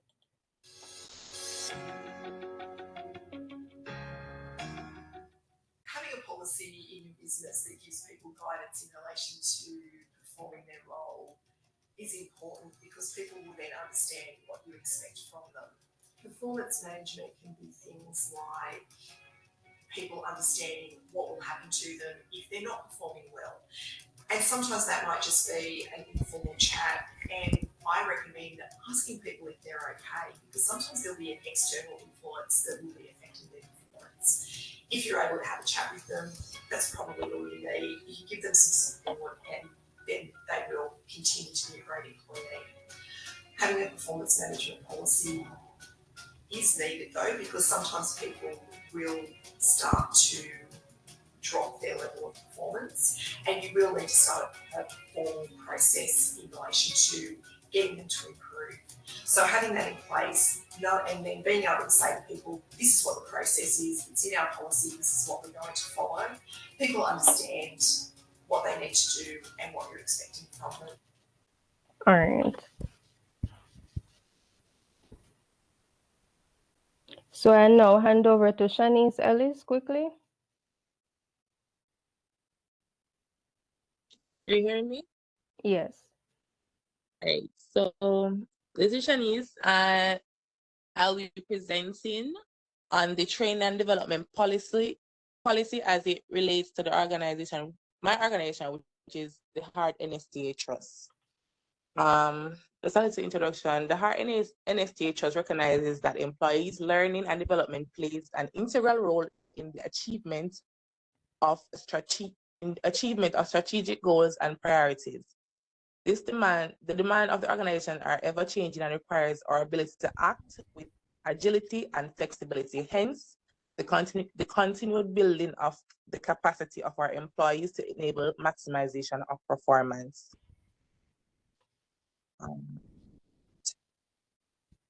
All right. So, and as stated before, I'll be focusing on the performance management policy. And due to this presentation, I was able to realize that PICA has 15 policies that are under the human resources. But for this presentation, I'll be focusing on the performance management policy. And the rest of the presentation will be done alternately by our team members. You may go ahead, Miss Ellis.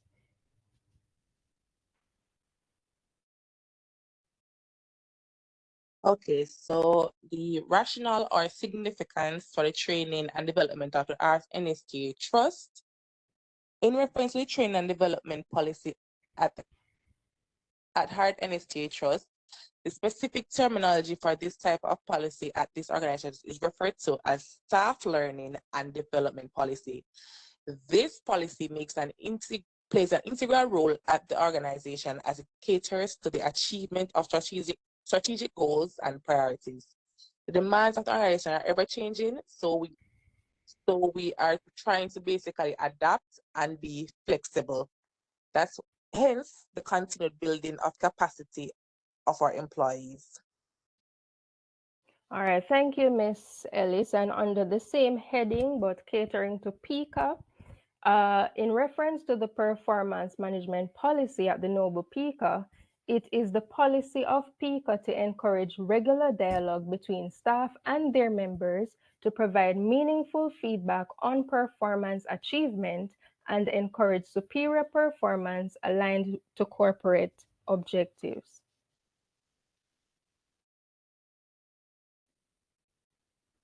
You may go ahead, Miss Ellis.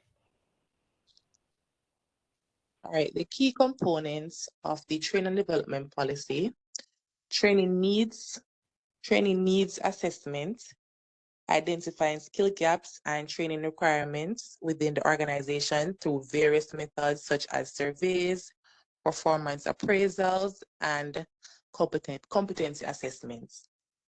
Also, training objectives, clearly defined goals and objectives for each training program aligned with the organization overall strategic objectives. Also, training methods, determining the most suitable methods for delivering training, including classroom training, online courses, workshops, or on-the-job training, mentoring, and also coaching. Resource allocation. Allocation of resources such as budget, time, and personnel for implementing training programs effectively. And training content, developing or selecting relevant training content that addresses the identified needs and aligns with organizational goals. Training delivery, planning and scheduling training sessions, ensuring accessibility and accommodating diverse learning styles and preferences. evaluation and feedback, establishing mechanisms to evaluate the effectiveness of training programs, gather feedback from participants, and make improvements as necessary. And the final one, 8, career development, incorporating opportunities for career advancement and skill enhancement into the training and development framework, fostering employee growth and retention. All right. So the same heading, however, it's catering to the performance management policy, right? So there are at least 9. There were 8 for Shanice, but for my policy, there are at least 9 key components. So you have the performance expectations, which clearly define performance expectations and standards for each role within the entity, including both quantitative and qualitative criteria. In regards to the performance appraisal process, it establishes a structured process for evaluating employee performance, including periodic reviews, goal setting, and feedback sessions. As it relates to goal setting, collaboratively setting SMART, which we have learned in class, is specific, measurable, achievable, relevant, time-bound goals with employees to align individual objectives with organizational goals. The fourth one is feedback mechanism. So it basically provides regular and constructive feedback to employees regarding their performance, strengths, areas for improvement, and career development opportunities.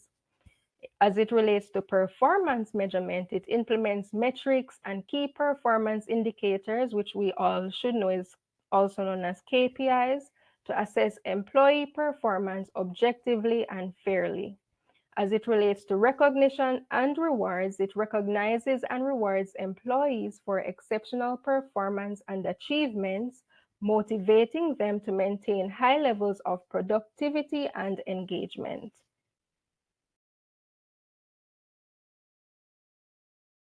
Performance improvement plans, also known as PIPs, develops plans to support employees who are struggling to meet performance expectations, outlining specific steps for improvement and timelines for progress review.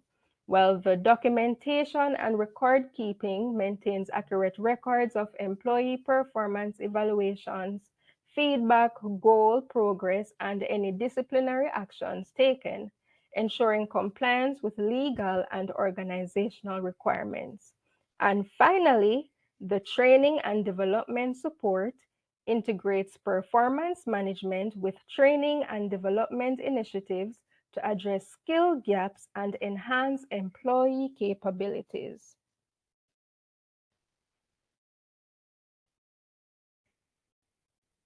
Based on comprehensive research, we've concluded that there are at least 5 key terms or subheadings that is utilized in the development of the policies.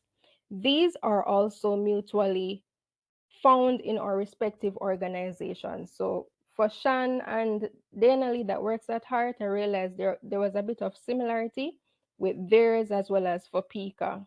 Did you know that a type of policy statement is the human resource policies? I learned that while doing this research. So you can quickly look at this slide based off of time, see what policy statement entails, objectives, which shows a desired outcome that policymakers wish to achieve, what the scope entails, procedures, which is the counterpart to a policy, and it provides instructions on how a policy is followed.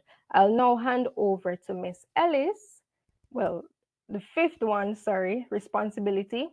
It should cover both the governance and the implementation of the policy, so may include internal staff and external users and service providers, etc. So you can read the rest, and Ms. Ellis will now explore the information on her slide.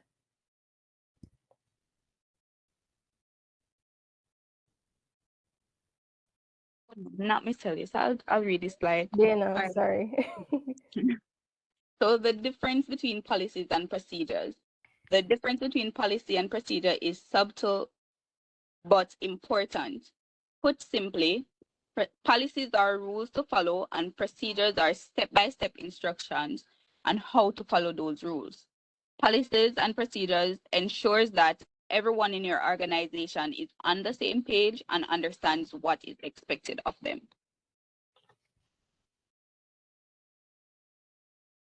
Policies. So the purpose of a policies are broad statements that outline the organization guiding principles, values, and rules. They provide a framework for decision making and behavior within the organization.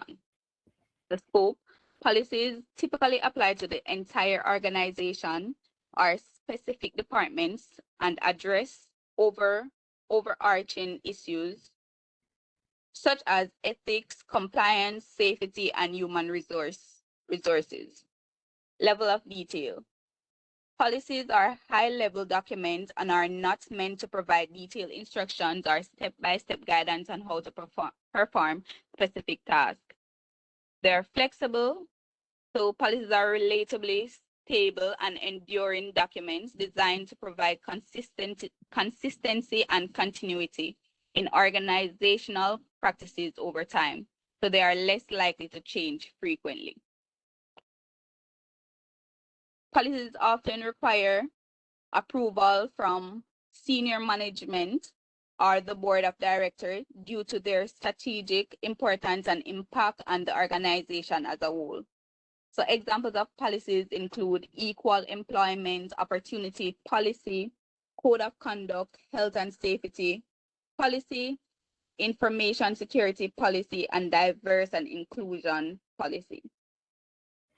All right, and for the other slides, Denali, due to time, you could just quickly summarize the headings. Or she would need to explain it because it's a Explain. presentation. All right. All right, so while procedures know, the purpose of procedures are detailed step-by-step instructions that outline how specific tasks or activities should be performed within the organization. So they translate policies into action. Procedures are typically narrower in scope than policies and focus on specific processes or workflows within departments or teams. Procedures are highly detailed documents that provide specific guidance on how to carry out each task, including the sequence of actions, responsibilities, required resources, and timeframes. Procedures are more flexible than policies and can be updated or revised more frequently to reflect changes in technology, regulations, or organizational practices. Procedures may be developed and approved at lower levels of the organization, such as department managers or subject matter experts, although they should still align with organizational policies. So example of procedures include procurement procedures, employee onboarding procedures, IT security procedures, customer service procedures, and performance appraisal procedures. Okay, so now we'll turn over to Ms. Ellis. Okay, so in regards to the question about the shortcomings of the training development policy of the Heart NSTA Trust, some of the shortcomings that I identified is that some of the benefits only apply to permanently employed individuals of the trust. So you won't be able to access a certain benefits unless you're permanently on staff within Heart Trust. Also, accepting some of the financial benefits will bond you to the organization for a set amount of years. So if you take, I guess, a loan, educational loan, you'll be required to stay employed to the organization for a few years until that loan is at least 50% or so cleared off. The organization can also determine the level of financial support they give to the training and development initiatives. as well. All right, so under the same topic, shortcomings, but specifically to PICA and the performance management policy, to be quite frank, in my opinion, there weren't necessarily any shortcomings when it comes down to the performance management policy. However, I'll provide brief information on this topic. So firstly, as it relates to benefits such as the health insurance, group life insurance, pension, vacation leave, casual leave, and sick leave, these are only applicable to contract and permanent PICA employees. So currently in my position, because I basically just started the company, I do not qualify for like the health insurance, group insurance. And even if I get sick leave, it's way less compared to those who are permanent at PICA. If you are not at the company for a specific amount of time, or you do not have the relevant qualifications to place you in a level 4 or level 6, then you don't immediately get these benefits. Secondly, the PMAS, which is the Performance Management and Appraisal System, is implemented. However, it may not be consistently used for all employees as required. So those were the main shortcomings I had observed. Over to you, Ms. Edwards. All right, so the advantages and disadvantages of the training and development policy and performance management policy. So for the training and development policies, they are essential for enhancing employees' skills, fostering career growth, and driving organizational performance. Here are some advantages and disadvantages of implementing such policies. So, skill enhancement. Training and development policies help employees acquire new skills and knowledge, enabling them to perform their current roles more effectively and prepare for future responsibilities. Increase productivity. Well-trained employees are more proficient in their jobs, leading to improved productivity and efficiency within the organization. Employee engagement and retention. Offering opportunities for training and development demonstrates a commitment to employee growth, leading to higher level of engagement, job satisfaction, and retention. Adaptability to change.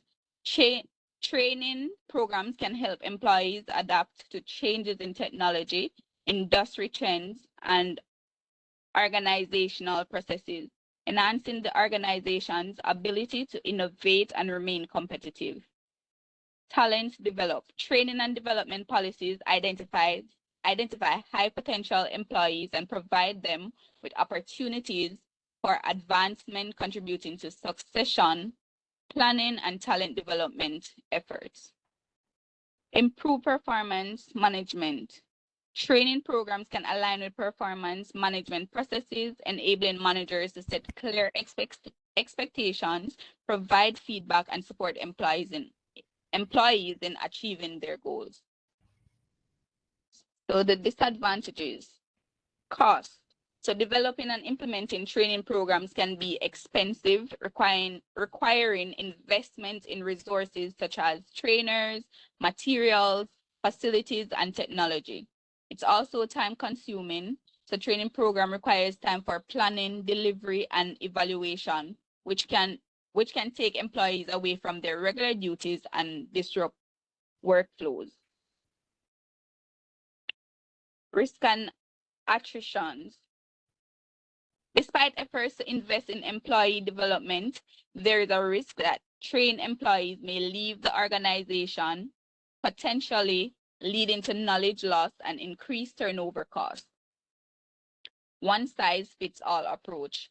Training programs may always meet the diverse learning needs and preferences of all employees, leading to suboptimal outcomes for some individuals or groups. Difficulty measuring ROI. So it can be challenging to quantify the return of investment of training and development initiatives, making it difficult to assess their effectiveness and justify continued investment. Skill obsolescence, if that's how it's pronounced. Rapid changes in technology and industry trends may render certain skills obsolete, necessitating ongoing training and updates to keep pace with development. Despite these potential drawbacks, the benefit of training and development policies often outweigh the challenges, particularly when they are aligned with organizational goals and implemented strategically. Effective policies can contribute to a skilled and motivated workforce that drives organizational success. And now back over to you, Feruna. All right, so what are the steps for the implementation of the training and development policy as well as the performance management policy? Implementing these policies effectively requires careful planning, communication, and monitoring to ensure compliance and achieved desired outcomes. So here are the steps for implementing policies. So first, you have the policy development, which begins by developing clear, concise, and comprehensive policies that align with organizational goals, values, and legal requirements. This involves key stakeholders, senior management, department heads, etc. And the policy development process is to ensure buy-in and alignment with organizational objectives. The communication and training communicates the new policies to all employees through multiple channels, such as company-wide emails, etc. It ensures that employees understand the purpose of the policies, their relevance to their roles, and expected behaviors and procedures.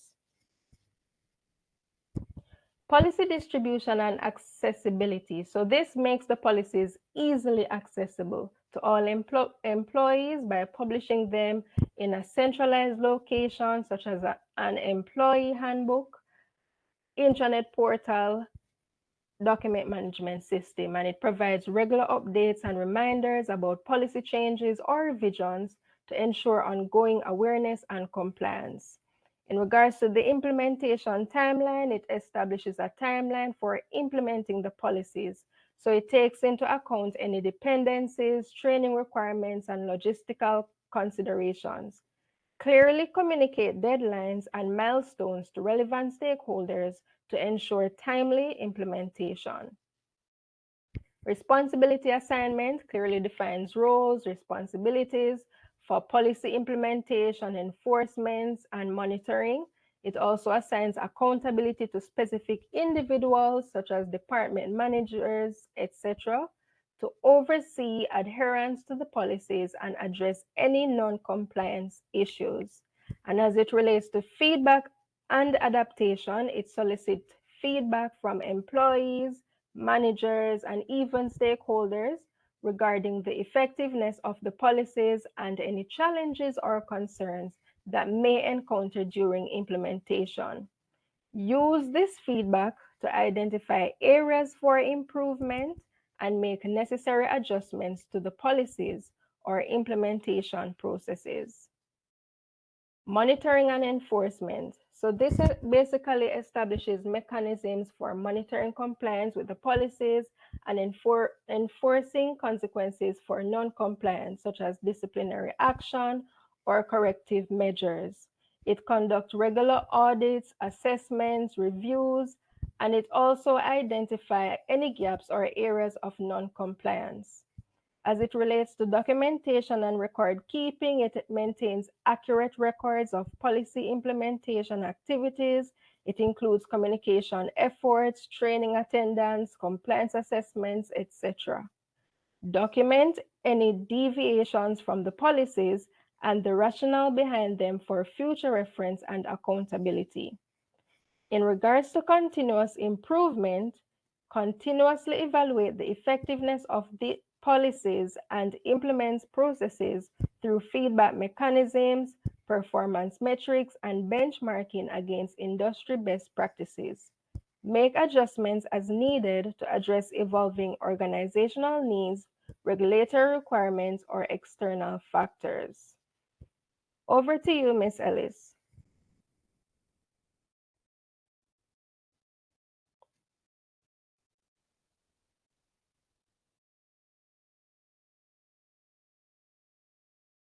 Miss Ellis?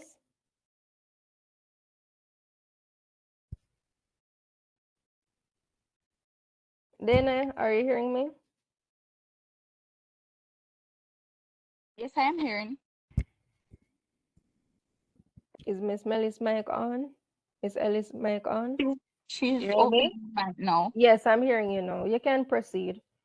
All right. So, in regards to my personal experience on how employees receive information about HR policies at our NSTA Trust, we normally receive information via email. They either through short memos directly from our director, or we also get detailed documentation from the HR department's email itself. Also, we have online meetings that are held depending on how urgent something needs to be communicated. We will have quick online sessions, so get the information across. Staff meetings are also held quarterly, so information can be communicated, especially to staff members who may not have online access, like our maintenance personnel who don't really use computer, or drivers and stuff like that, and persons like that that don't use computers. They would then can get that information during these quarterly staff meetings. All right, thank you, Miss Ellis. As it relates to my personal experience now with PICA, same heading. I was officially employed to the organization before I was able to really gain access to the various HR policies.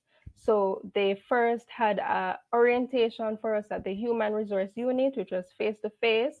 And then once you were designated to your department and you have access to the work system, you then go on a link that allows you to go through a training that shows back everything you did in the orientation, as well as you have a soft copy access to all the HR policies, right?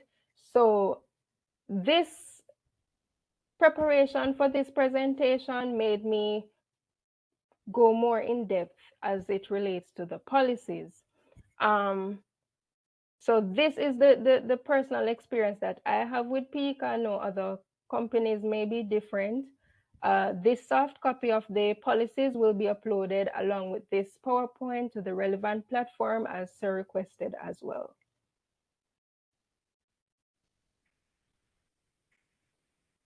You may go ahead, Miss Ellis. Okay. How are employees kept informed about changes within hard NSTA Trust? We sometimes get newsletters that would highlight industry trends, professional developments, and also any employee spotlights. We also have our intranet, which is regularly updated with hard trust performance, events, achievements, and other relevant news. Also, staff meetings are very popular. Regular staff meetings are held either face-to-face or virtually to update members of staff on any policy changes or relevant happenings within the trust. Like recently with the wage increase, we had more frequent online meetings. So we would get direct correspondence from our managing director, just to help ease the mind of persons, as persons were kind of on edge because we were going through structural changes within the trust.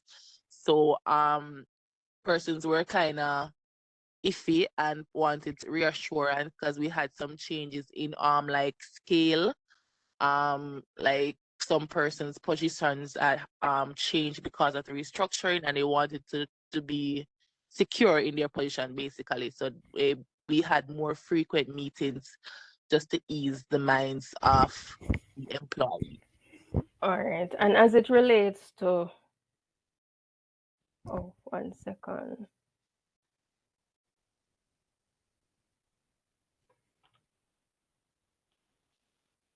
Oh, as it relates to PICA, it was a bit similar in regards to the newsletters, intranet, staff meetings. So newsletters, they highlight industry trends, professional development, and employee spotlights. Intranet, I had my first access to the Pika intranet when they had a staff party in December. So that was my introduction to intranet, and I realized that they do regular updates there, whether it's on Pika performance, events that are held, achievements, etc. And we do have staff meetings that are regular, whether it's in the unit specifically or with the heads or stakeholders or just a general Pika meeting. So they do have meetings on a regular basis. You may go ahead, Miss Ellis.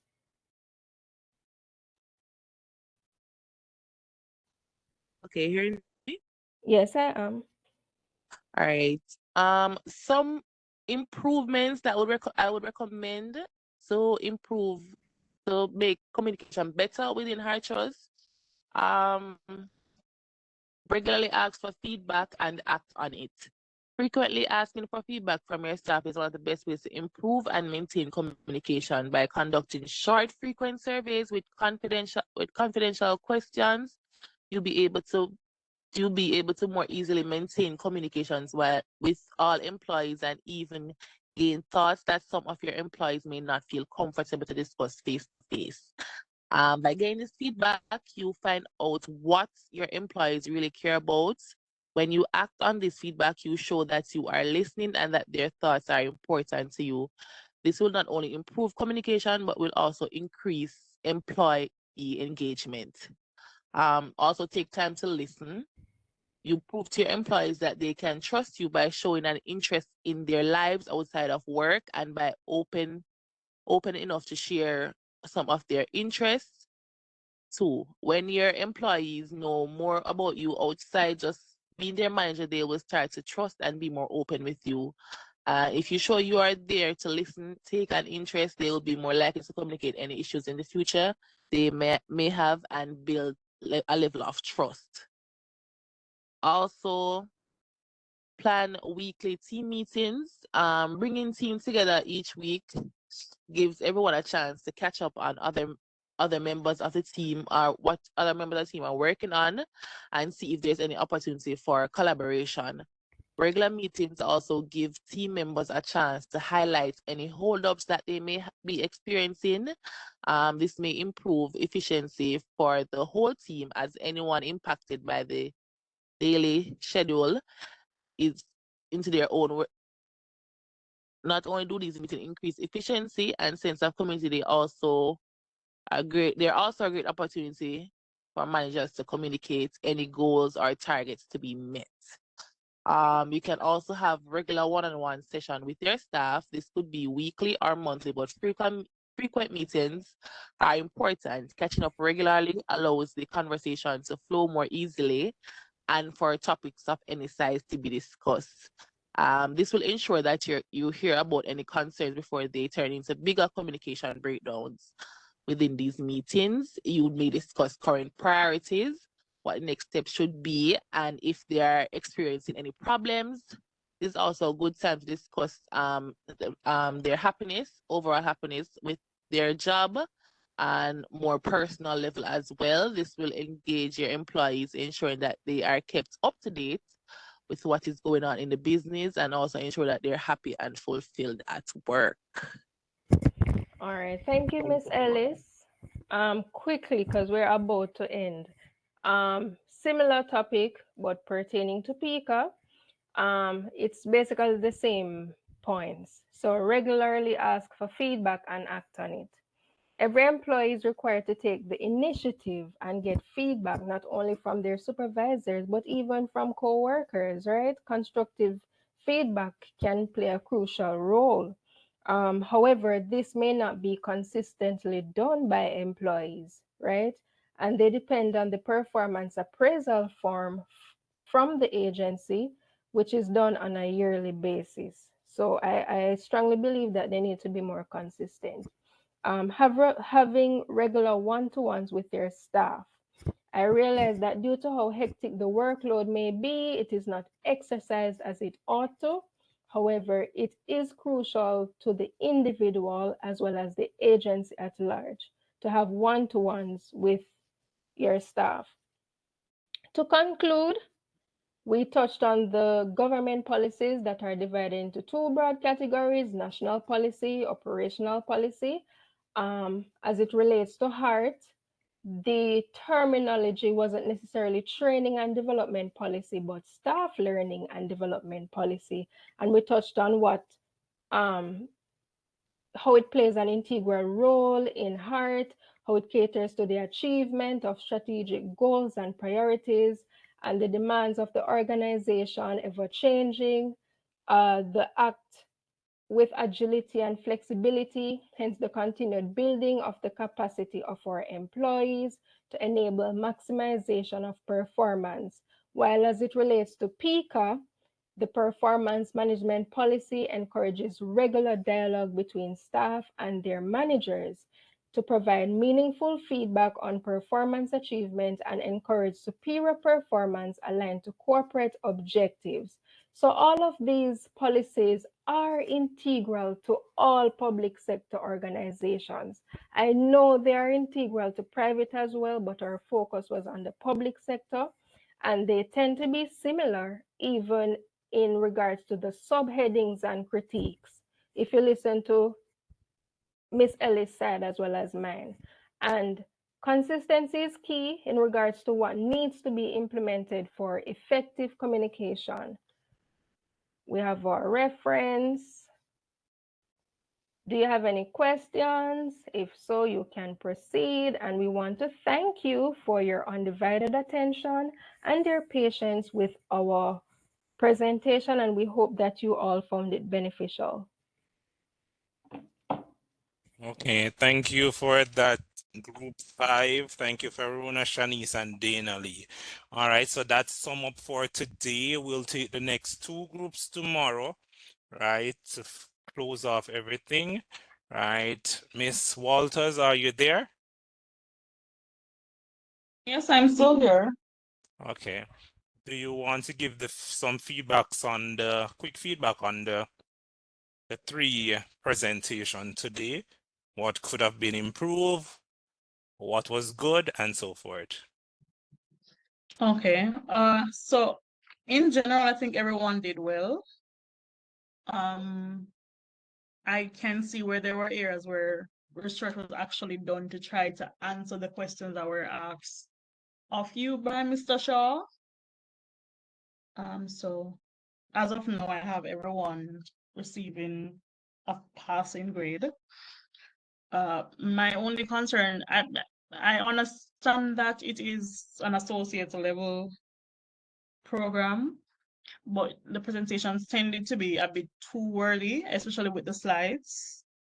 And so at times I found myself drifting, simply because there was so much words on the slides. So for future, with presentations, try to compact the information, at least on the slide. You can speak freely on the topic, but reduce the amount of words you have on slides. For some persons, I think before you have a presentation, try your best to at least run through the material before you present on it. Don't leave the presentation up until you actually have it to do to know what is on your slides. I think that's for the most part. There are some areas that I felt persons could have gone a bit deeper with what they were presenting on. Some of the information was very surface level and didn't actually get to the meat of the matter in regards to what the question was asking. I agree with that part. Yeah. But overall, I think there were good points and there are learning points in it as well. All right, thanks for that, Miss Walters. And I guess I share the same sentiments as Miss Walters. Some information or some attempt to answer the question, it was rather surface level, right? More in-depth explanation would have been needed, as I always tell you guys, right? More analysis as well could have been done, right? When it comes on to some of the presentation, it seemed detached, right? Because one set of person, it seems as if one set of person does focus on this part while the next person focus on that part, right? So it it was kind of confusing to watch all of that. Right? As Miss Walter said, try to rehearse before you come to do the presentation, even though probably one person probably do that and one person do the other part, right? We shouldn't be able to tell, right? And it was quite evident tonight. So to me, it was a fair day of presentation, right? I am hoping tomorrow will be more upbeat, more better than today, as I would say, and just want to see what tomorrow brings. But thank you guys for showing the effort, taking your time to complete the assignments, and thank you guys for hanging in there throughout this long night of presentation. Really appreciate it, and I guess we will see the others at 5:30 tomorrow, the other two groups. So thank you again, everyone, and good night.